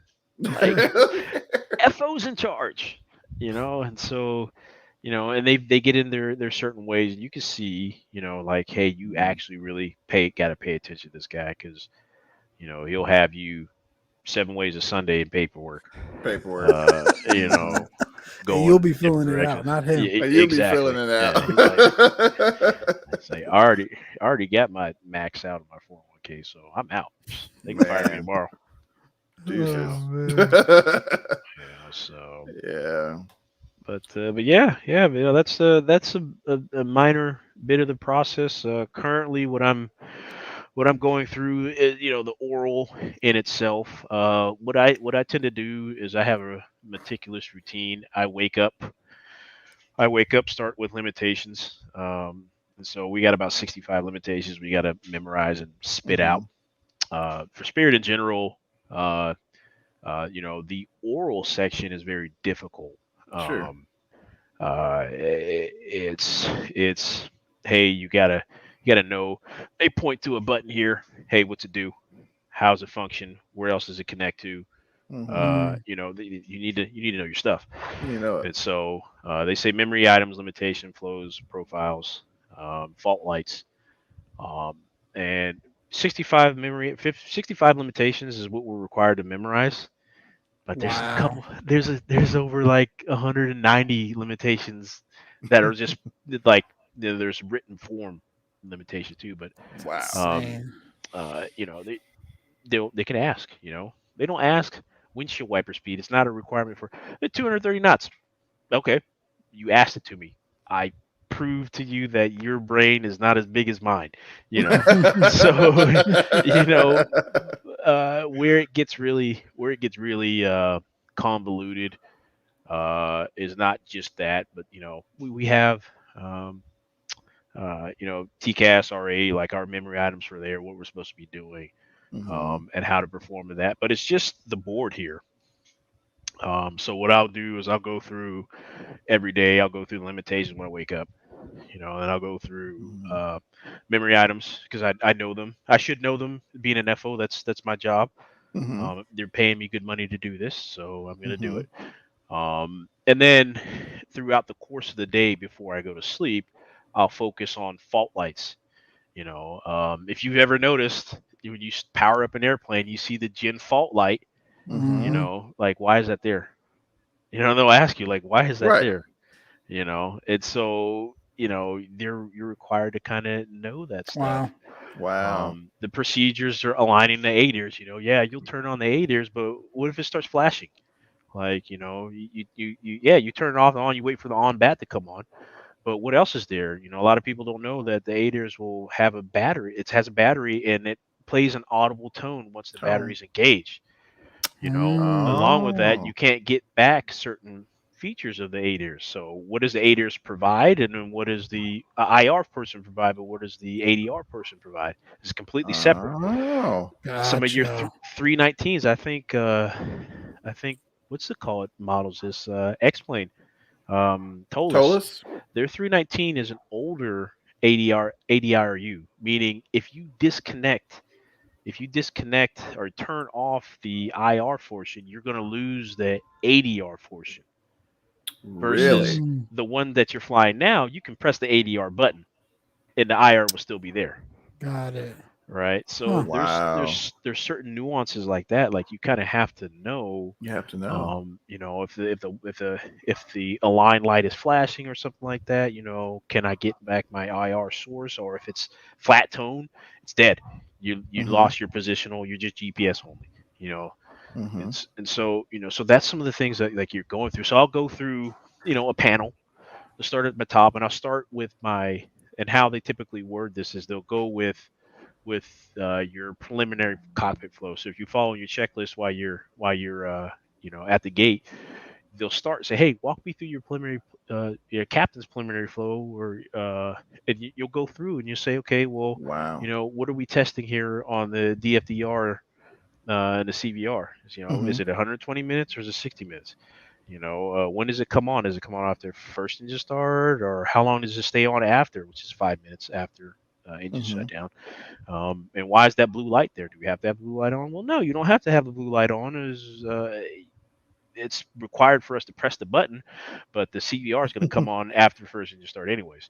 So there you go. It just wants us to record Wow. wants us to record the beginning stages of pre-flight to, self-incriminate ourselves, basically. Right. Self-incriminating. We got speaking of systems, we got a question from Dave. When it comes to TCAS warning, the newer buses have auto TCAS mitigation. I think he's talking about RA, resolution advisory. Do you usually let it handle the conflict, or do you typically just intercede and do it yourself? Okay, so personally, this is a personal note. Is not I have the worst timing in the world when it comes to upgrade, because every time I go to upgrade, I have something like completely changed with the company. So that system is not implemented yet. Spirit will be the first company in the United States to have the FMS update 2. So they are saying that, well, I've flown an airplane already that has the RAS, or the XRAS, so you can get that in X plane. But it's super loud and annoying. Oh my god, I didn't realize how loud it was. Approaching runway 31 left. I'm over here talking like thank you, I see it. But yeah, it's really, but it's neat. It's really neat. The 737 Max had it, and it's really really neat. But that auto TCAS, we're supposed to be getting training modules for that, which, granted, I left that out. They're going to send you about 30 to 40 training manuals to do in 30 days. Computer based. Wow. Just get them done, while you're at it. Knock out that stupid Soya PRM video, because, that's the handfly didn't break out. Anyway, that system is not implemented yet, and when it does, I believe that we will have to still hover the system. We can allow it to do it, but if the aircraft is not doing what it needs to do, we need to get out of the red and get into the green. Yeah. So I do believe that we can, if it's working. I mean, Autoland works, we still do it. You know what I mean? So I think that the manuals will have to, adjust to some wording or verbiage to say, hey, let it do it automatically, notify ATC. If it's not doing what you wanted to do, disconnect, fly it, autopilot off, flight directors off, notify ATC. But the RA is when you have to notify ATC, right? Whenever there's an RA. Yeah. There's a big giant bubble that we have when it turns to white and it goes to yellow. That's like approaching in like 2.5 seconds. Then the red is like, yeah, you get your butt out of there. Yeah, you better do something. You guys are about to touch tips. So, we'll have to see, because it's supposed to be rolling out here shortly. Along with the rumor had it is the Airbus is supposed to auto descend now. So I heard that. Yeah, that's part of the FMS as well. Yeah, I'm like, why it doesn't do it currently? Beats me. But that's supposed to be auto descend, meaning when it gets to the top of descent programmed in the McDo, it'll just go. Yeah, it'll go straight down. It'll maybe give out a C chord or change some FMA, whatnot. But how often in the real world are you giving your descent clearance exactly when the McDo has calculated the top of descent? If we get the descent via, and that's subjective to headwind and tailwind. So if you have a tailwind, I'll always start early. You'll ask for it. You'll ask for it early. Yeah, all the time. Like, especially for DCA for some stupid reason, and their multitude of crossing restrictions 1,000 miles out. But my general rule of thumb, like 25 knots and greater, I start down early. With a headwind, I wait till the green dot shows and hit it. Descend into an hour. As you just it don't matter. The bus will manage a descent with a headwind, no problem. Pretty well, yeah. With a no wind or a tailwind, you kids are goodbye. It's you're putting out speed brakes all day long. Yep. So typically ATC gives it to us, or descend via, or pilot's discretion, descend and maintain. Right. We'll wait. Okay. Get some sort of fuel conservation going on. Got to be good for the shareholders.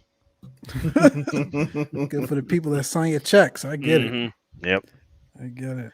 Absolutely. Wow. Guys, this has been This absolute has been gold, man. gold. You, Guys, you don't get this stuff in the community too often, man. man, So you really don't. glad you Really guys were able to don't. participate. One other thing here too, the briefings, like your cabin announcements and whatnot. Mm-hmm. Yeah. Those do take time. They take For time. sure. Some tips that I had gotten was the company gives you the structured format. You can literally laminate a card, put it on the back of your badge, and read it from there. It's just insert where you need to Mm-hmm. go to. So Got it. there, you don't have to come up with this. Elaborate. We love this and this that. You don't have to. You don't have to do that. You can kiss it. Um, Me personally, I tend to make it my way. Um, it took me a little bit longer to get down how I wanted to say it in Mm-hmm. each scenario. So if I was rushed, like how would I give a briefing to the passengers? Mm, Um, and then I started doing briefings in front of all the passengers. So I'd stand up and come not out. have a release. I would remember because you should always fly the airplane first in your head before the plane gets there, Gets right? there. Right. Mm-hmm. And so that helped me become a better captain. And so what I would do is I'd flew the entire plane in my head. I knew, and I got up, I did my briefing. I talked to people directly, and it tended to work out a little bit better. But if there was time rush, and the flight attendants hate that. The flight attendants hate when pilots get in the galley and start, well, hey, ladies and gentlemen, welcome aboard. It's like, look at me, like, dude, go sit down in your cubby. Get out of the way. They're boarding passengers. They got to close the door. All that other stuff. They got to do things before. Mm. So but those briefings do take a little while, and don't concentrate on that. Nobody pays attention to us anyways. You know what I'm saying? Nobody pays attention to the pilots. So you get up there and make your Mount Rushmore speech, and you got like the one person that's like, oh man, I know this is flight 1638 from here to here. We're doing this. You get that one. You're talking to that one Guilty. dude out of Mike. and Guilty. I would rather that one dude come up and sit in the seat and I talk to him personally, other than get on the mic and blabber about. One day, like there's some trips, like I say some ridiculous temperature, like I do it on purpose to see if you pay See if attention. people's. It's like, yeah, we were going into Newark the other day. It's like, yeah, it's about 98 degrees and warm. Everybody's still texting. Everybody's still texting. And it's like, and it doesn't hit them until they get out of get into the car. Like, this pilot said it was 98. What the? Messing around, you guys. Oh man. Dave has another one. Can you elaborate on what's involved in international ops training that he saw earlier? Ooh, it's a lot. So Dave, we do the waters route. So we're not ETOPS. Not yet until we get the 319 Neos, which it scares the hell out of me. It's like, right. Those are coming.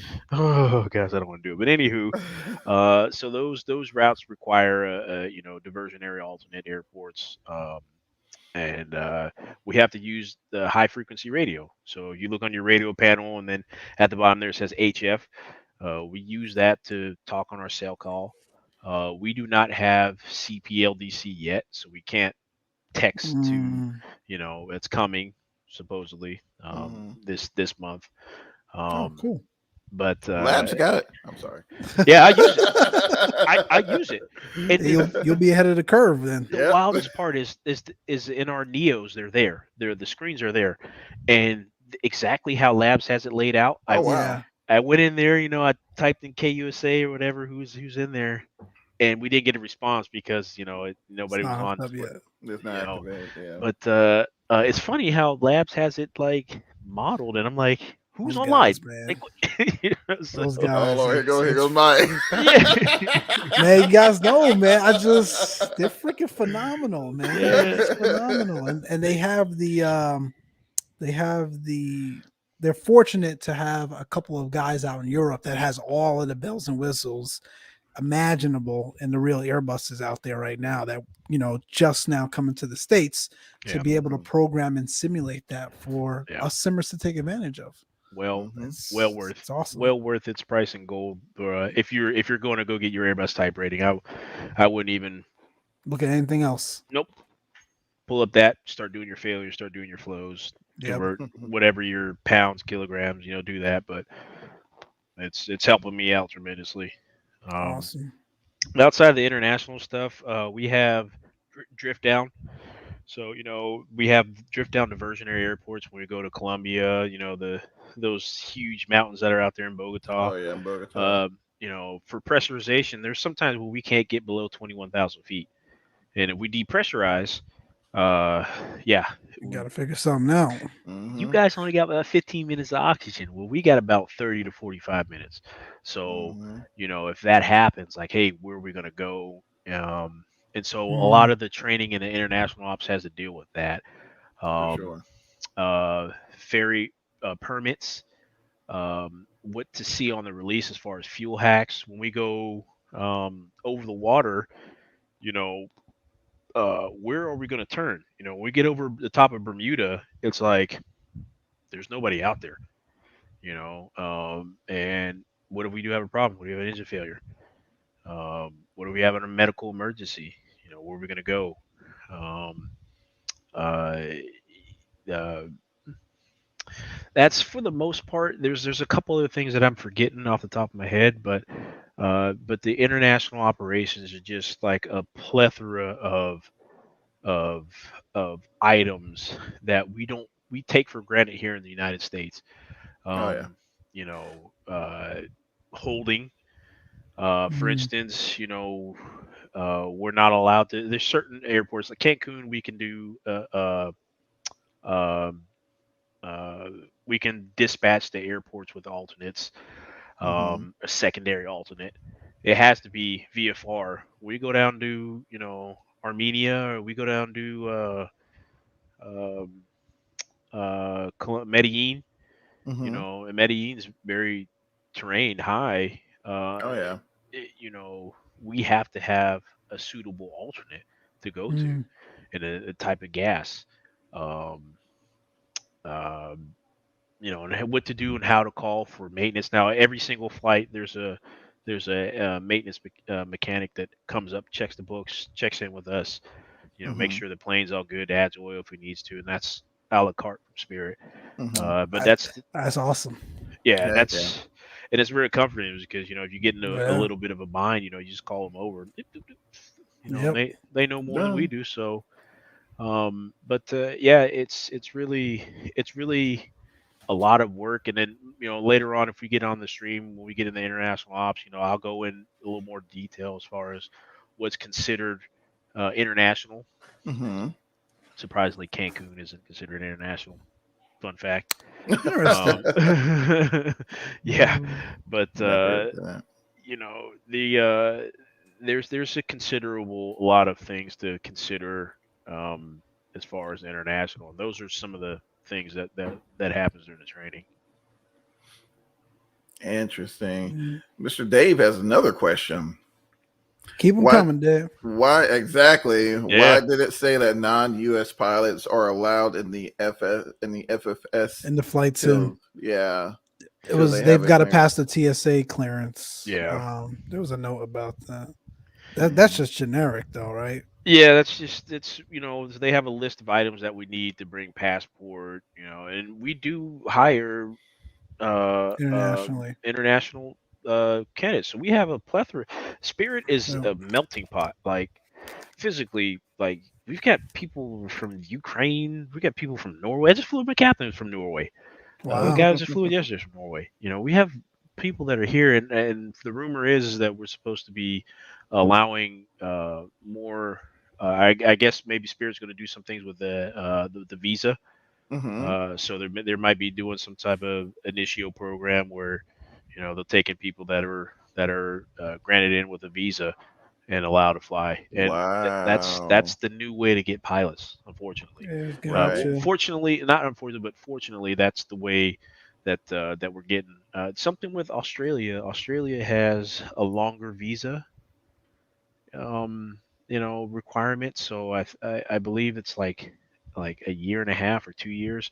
If you ever get up and you hear a lot of Australian pilots, well, that's where they're coming from. They're allowed to have a longer visa than most other countries. So Wow. there are pilots out there. They're Gotcha. hiring. So They're hiring. let 'em Yeah. know.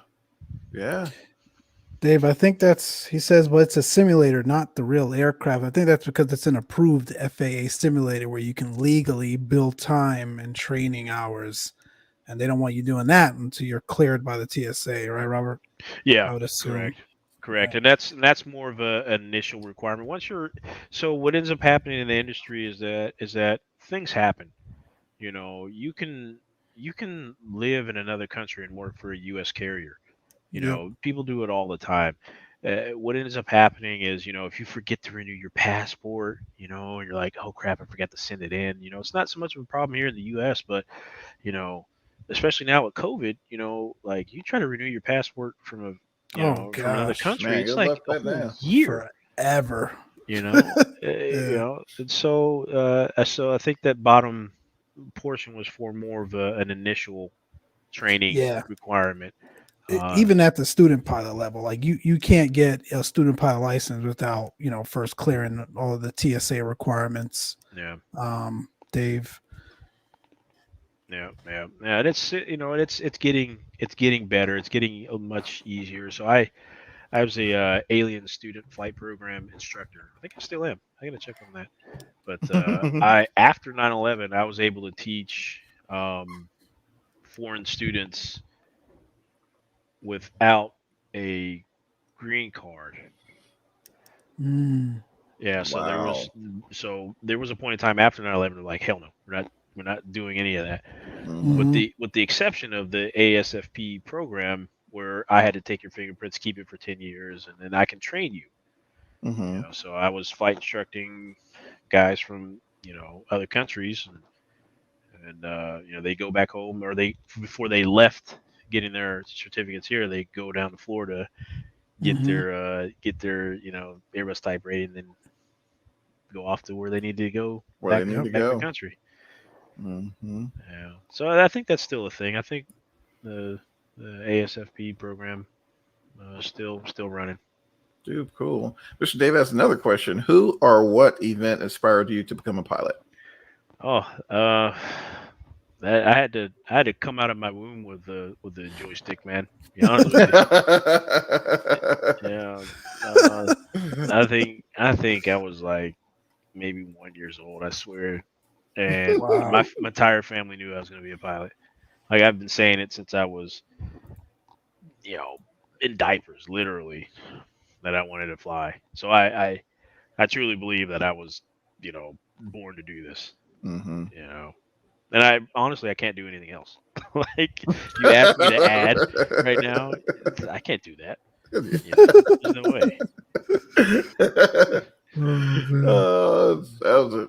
That's a really good question, because I mean a lot of folks are led or motivated by different things to get them to want to make that jump. So that was a really really good question, Mr. Dave. And going back, I've said this about I don't know, about 178 times. I don't know why I put that number, but it just sounded right. But Random as hell. it's just random as heck, man.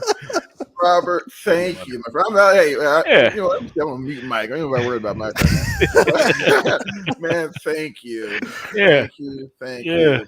You This is back in the awesome, day, man. you couldn't have paid for this information. Nope. Couldn't have paid for it. No. Nope. And those of y'all who are listening, definitely take this info to heart. Fortunately, Robert, he's always around the community. I'm sure you'll find him. He might be in the background in one of your streams. Who knows? I do. When I'm in my overnight, I got nothing to do, man. The YouTube feed pops up. I'm like, oh, cool. Let's do this. This is happening. YouTube's a drug. Exactly. So don't get caught slipping. Just saying. Yeah. Don't get caught slipping. Yeah. I'm trying to get myself on Twitch a little bit more, just to just to Twitch got some cool stuff too. phase it out. Yeah. I forget about Twitch sometimes. There's a really, really cool controller on there. I'm gonna give him a shout out. Cleared Approach. I think he's a Fort Worth center controller.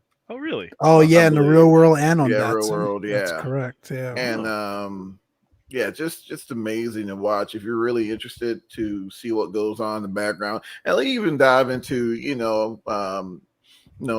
some brief explanations on what's going on, on the scope or whatnot. It's really interesting. I think he comes on, I think like Wednesdays, Thursdays, something like that on Twitch. So Cleared Approach.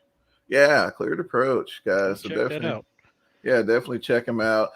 See, Mountain Man Charlie says, "Don't watch my landings."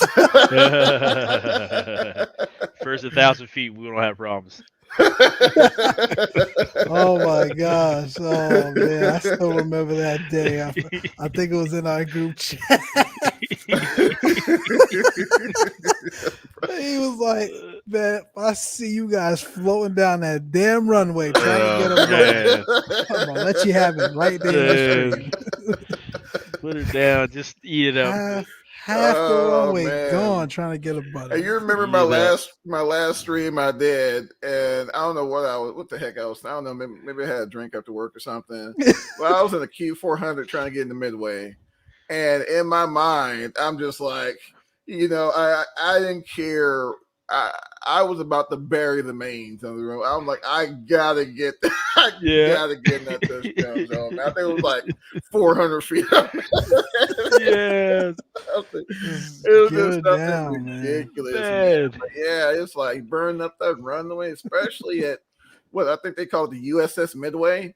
I mean, it's just, man, I never heard that one. That's hilarious. Oh man, I was in I was traveling a lot for work. We were coming in Southwest, man, and I mean, just you can tell these guys like you can tell in their mind they're like, we have no time to play around. And I mean, boom! It was winter too, right? Wasn't it like icy and all that? Yeah.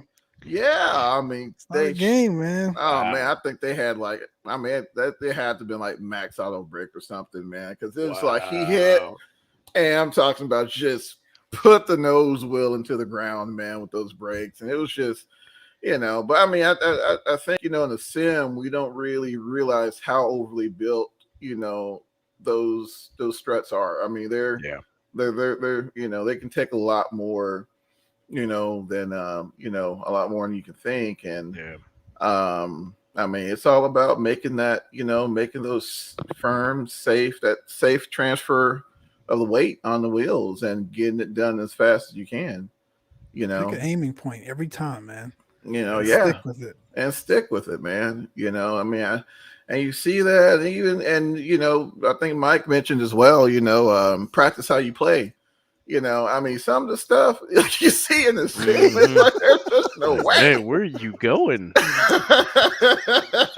Gotta pay for them brakes? Or what? Exactly. Oh I ain't flying with you. Please. It's hilarious. But speaking of which, Mike, I'm gonna put you on blast, my friend. Oh, here we go. What did I do now? Your last stream. Tell us about your emergency, sir, so we can all learn. Last stream. Oh, FS. hey, Robert was flying with me too, man. Funny enough, that had to have happened when he was flying with us. Oh, we're going to Vegas? Is that Vegas? No, Phoenix. Oh, Phoenix. Yeah, I was doing a turn back to Phoenix. Yeah, in the 321. And we were doing a turn, and as cheeky as FS Labs is, they opened the captain's side window. And I did not realize. I didn't even look. I checked. I ran the entire checklist on the first leg out. The second leg, I was like, listen, I got to get ready to go. I'm just going to turn this thing and just head out. And FS Labs was like, nope. Pressurization failure. And I'm sitting there like, wait, what? Did I leave the first thing is like door? Like, who didn't close the door? It's an FA back there, right? That's supposed to close the door. Who didn't close the door? And I'm looking. I'm like, all right, first things first, disengage the autopilot. We're going right back to LAX. Because essentially I think I was on a downwind We could have just came right back in. And as I was descending, I looked to my left, and the red dot is not showing. The red cylinder is not showing on the window. And I'm like, sure enough, the damn door wasn't closed. Yo, guys, I have a 321 or Airbus checklist right here on my desk. It is. There was no reason that should have happened. No reason, but it happens. You get caught up in this false sense of stability and comfortability because you're in a simulator and got caught slipping. So I'll take that on that one. Man, it's happened to me. I was taking off in Denver, and I saw it. As a matter of fact, I was about to, and then I'm gonna admit this. So I was going to take off. Then I was going to go and start dinner. That's what I was going to do. Autopilot on. Oh man, I'm gone. So I was getting ready to get up, and then I hear the little thing or whatever, and I looked. I was like, oh man, what the heck's going on here? Then I got frustrated because I gotta go get dinner on. And I'm over here trying to figure out what's going on. I'm like, oh, and I looked over the window, man. It was open. Oh man. Oh, so you so you're trying to make fun of me and the same crap happened. Yeah, I did it, man. Yeah, I did it. Yeah. But just so cool, man. Like, because I don't have failures on in the FS Labs automatically, but there's certain things that it'll throw at you. And you're gonna have to deal with it. And I think that was cool. Like, I didn't touch the window, but they was like, listen, you want to fly this very well simulated Airbus. I'm gonna simulate that because I'm sure you guys time to time open the windows on your turns, right? Oh you yeah. Run the checklist. Windows and doors closed and locked. Exactly. Your picture on this thumbnail that I got up here. Yeah. Did you windows and doors closed and locked? Nope. Yeah. Well, it's really easy. Which I'm surprised that it probably went all the way back because it has a ratchet system where it won't go back because if you have it happen above 230 or 200 knots for the side windows, 230 for a cracked front, and it has a ratchet system. So if you goes all the way to the back, the amount of force that you have, mind you, you're sitting down in your seat and trying to force it back all the way up. Well, the ratchet system's in place for it to stop at certain spots. Yeah. Well, I mean, but if you're ready to get it all the way to go back, you can get it to go all the way back if you want to. But right. But just trying to get that. So that's really cool that it actually. Yeah, they stinky because they didn't open it all the way. They just cracked it. Right. Because if I looked, I looked left, right. Yeah, at some point I must have looked left, even on the pushback, just checking while I'm taxiing. If it was opened enough, I would have seen it. But they just ever so slightly cracked it. And those red knots, the red thing wasn't showing to indicate that it was closed and got caught slipping. Wow, that's a good catch though. That's hard to catch in a simulator too. At least in flight you'd have you'd hear the noise or something. You hear it? The tall tail sign your window's not closed is the plane's pressurizing. So once all the doors so we have different modes from when we start pressurizing. The plane actually starts pressurizing at the gate. So if you don't have that door closed, guess what's coming in? You're like, man, it's not even windy outside. Why is this? Oh, my why is it so windy? Oh, yeah. Okay. Gotcha. So in your ears, you guys ever do that while you're flying? Pop your ears. Time. Well, that'll happen once all doors start to close. Gotcha. So yeah, that's kind of cool that actually got modeled. Yeah, I was really surprised. So for the people though, Mr. Robert, while we have you on, my friend. So when we run into that situation where either me or Mike leaves the windows open, what's the first thing that we're doing? Let's say if we're still in the climb out phase. Still in the climb out. That exact scenario, I think I was at like 9,000 feet or something like that, 9,000. Yeah. Fly the plane. The window's open. You're still alive. There's in real life, that's what you'd have to do. And situationally, you're at 9,000, 10,000. You might start to get some cab out highs if it's not pressurizing. If you haven't checked the gauge to make sure your delta P is rising. So just level off, notify ATC, and then trigger your systems and your limitations knowledge. Hopefully both of you guys have your heads screwed on because it's an instantaneous, just how you figured it out. It's an instantaneous thought. So it's like, oh crap, this is open.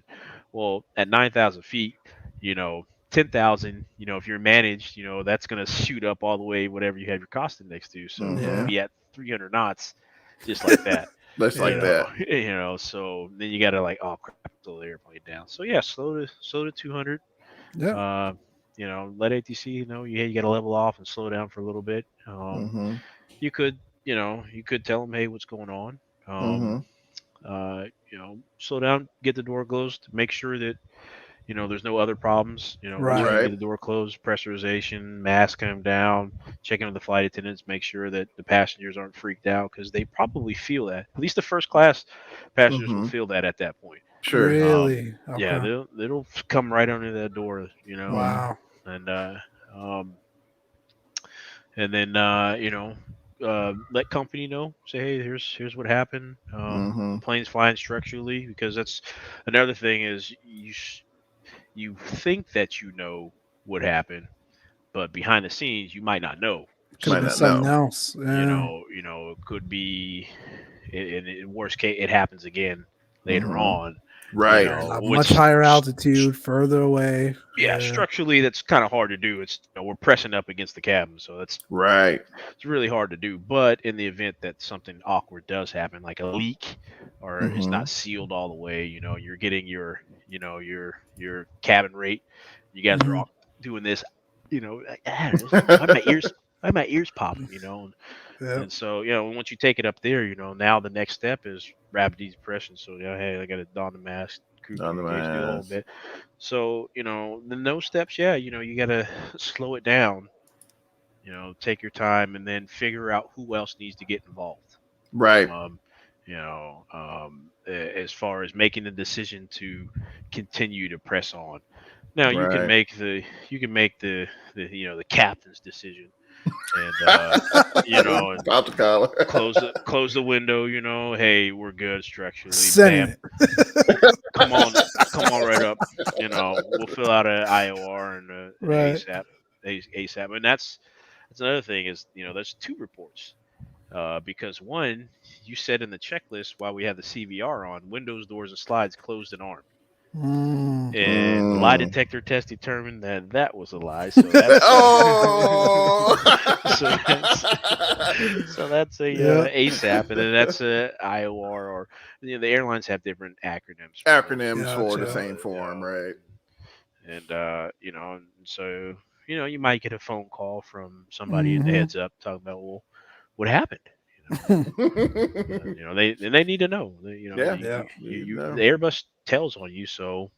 Yeah, that's what Dave's question was. That's what Dave. Yeah, that's what Dave was the aircraft asking there. I don't think it auto reports, but it'll be in the logs, the computer logs, that there was a pressurization issue, right?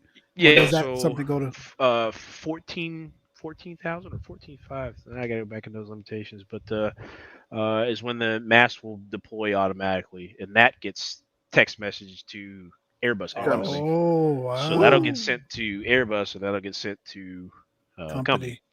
Wow. So there isn't too much that doesn't happen that the Airbus industry and company doesn't know. So, yeah. I mean, there's no sliding under the rug. Just go ahead and make that. Go ahead and fill that paperwork out before it gets filled out for you. Them days are over. Yep. Wow. You're coming into Telluride in the Beast 1900, and like my second flight, man. And they're in an IOE. This guy's like, hey, you see those two circuit breakers? I'm like, yeah. He's like, yeah, pull those two. Oh yeah. And I'm like, okay, pull two circuit breakers. He's like, yeah, we gotta. And what you have to do in Telluride, you have to, if you get clear for the visual, you have to terrain, pull up. And it'll freak everybody out. Got it. So so we pulled the TAWs. The TAWs disconnected, shot back in, pushed them back in. Because the entire time, terrain, pull up. Yeah. And you remember we didn't have main cabin doors. They'll hear it. So you turn around, you're like, it's okay. Yeah, it's okay. Yeah, you're good. We're gonna land. They're like, gotta do the signal. Oh my lord. those days are over. Them days are gone. I know we had old whiskey hatch in the Saab, and Lord, that thing, man, pop open on you, politely shut it, and just kind of keep it moving. Nothing to see here. Nothing to see here. Oh my gosh, man! Yeah, that's not flying no more. Not flying no more. Man, guys, I gotta tell you, what a heck of a show! What a show. This is great. Robert, my goodness, Mr. Robert, do you have any parting words for our listeners out there? No, the brown side down, and flying is flying. Because I work at one airline, it doesn't mean that it's going to be different in any other airline. Training is training, and it's stressful. But if you keep a positive attitude, things will pan out the way that they should. And for Captain Upgrade here, I hope to bring you guys along with my journey and keep you informed and show you my not only my mistakes, but my advances. Hopefully, somebody out there will look when they're ready for Captain Upgrade training and say, "Oh crap, yeah, I'm glad I'm glad I was paying attention." So, yep. That's it. That's it for the peanut gallery. Absolutely. Mr. Dave has another question, which I think is actually a pretty good one because they do sneak up. I know they did on me. Do you have to take tests for allergies regularly, as we often become allergic to things we never were as teens, etc.? No, that'll come out in your personal doctor. So your aviation medical examiner will not screen for allergies. So we get our first class medical, which all 121 captains over 40 need to have a first class medical. And stupid EKGs. I hate EKGs, man. Yeah, you got to get those. Yeah. Yeah. And so they don't screen for. The FAA doesn't check for problems in your body. They just check for, can you test this well to the standard? Yeah. Right. So an allergic test now the gotcha behind that is you go to take your medical exam and they'll ask you, hey, have you seen a physician in the last calendar year? You say yes. There's what'd you guys talk about? Say, I had an allergy. And so now you got somebody else looking over to see if you're physically fit to fly. So that's how, you can get, caught up. Oh man, I went to this doctor. He said that I have a failing kidney and I have diabetes and all that other stuff. And now they take your wings. So, but typically, no, your aviation medical examiner do not screen for, any other things. My first aviation medical examiner was a sexual infectious disease guy, so he asked me all sort of sexual questions like, when's the last time you did this? And I'm like, bro, and this is my first medical. I was a student pilot, and I'm like, I don't know that. And it was so bad is because my instructor sent me there. Yeah. So I didn't know where to get my medical at. I'm like, he sent me there, and I'm like, dude, why is this guy? Is it normal? Is he supposed to be asking me these he hands me a condom after I leave, and I'm like, oh my God. For an FAA medical exam. Yeah, I'm like, and like I didn't know any better. It's my first medical. I'm like, that scarred me for life. I'm like, I will not be going back to that guy again. Oh man! No, that's right. Thankfully, our medical. I feel like all of SoCal goes to the same guy. It's the same thing here. There's one guy here in Dallas. Everybody goes to. He's awesome, man. Really good guy.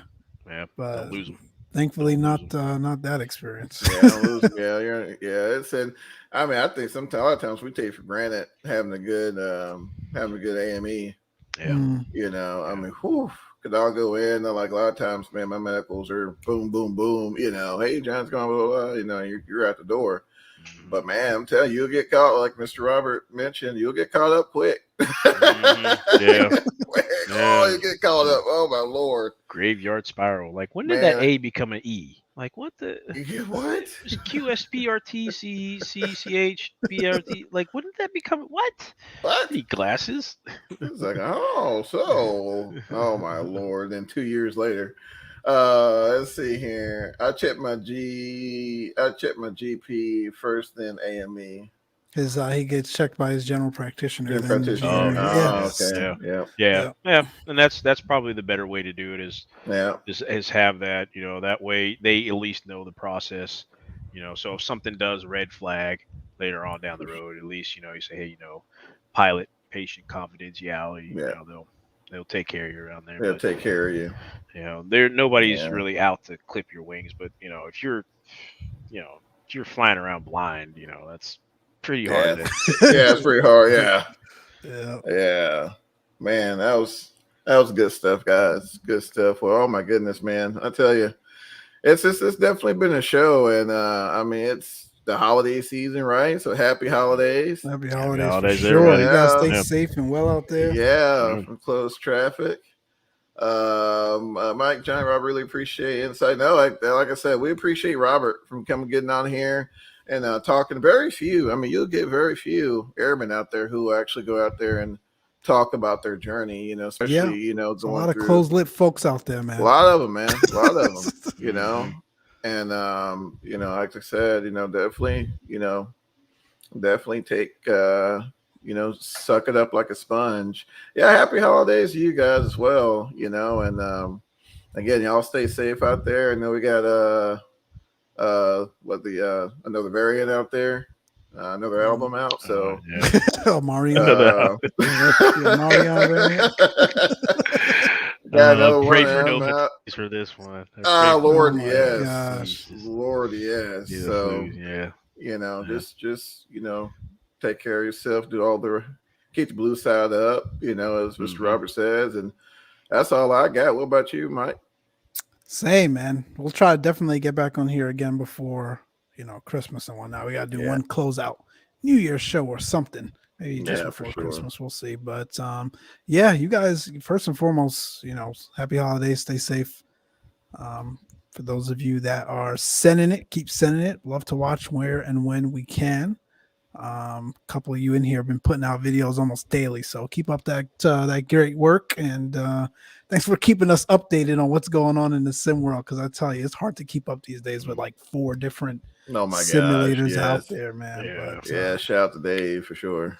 Definitely appreciate that. But that's all I got, man. What about you? Man, that's it. Like I said, just a heck of a show. I've been looking for this one. I got off work early for this one, guys. Oh man, wow. He's not lying. Man, I threw up the deuces, man. All right, So definitely look forward to this show, and looking forward to following with you on your journey. I mean, you'll all have our prayers here at CTP, and I'm sure the community is well behind you. So. It's not just you, brother. You got a whole community behind you, man, rooting for you. So, appreciate that. Definitely appreciate that. Definitely best of luck to you.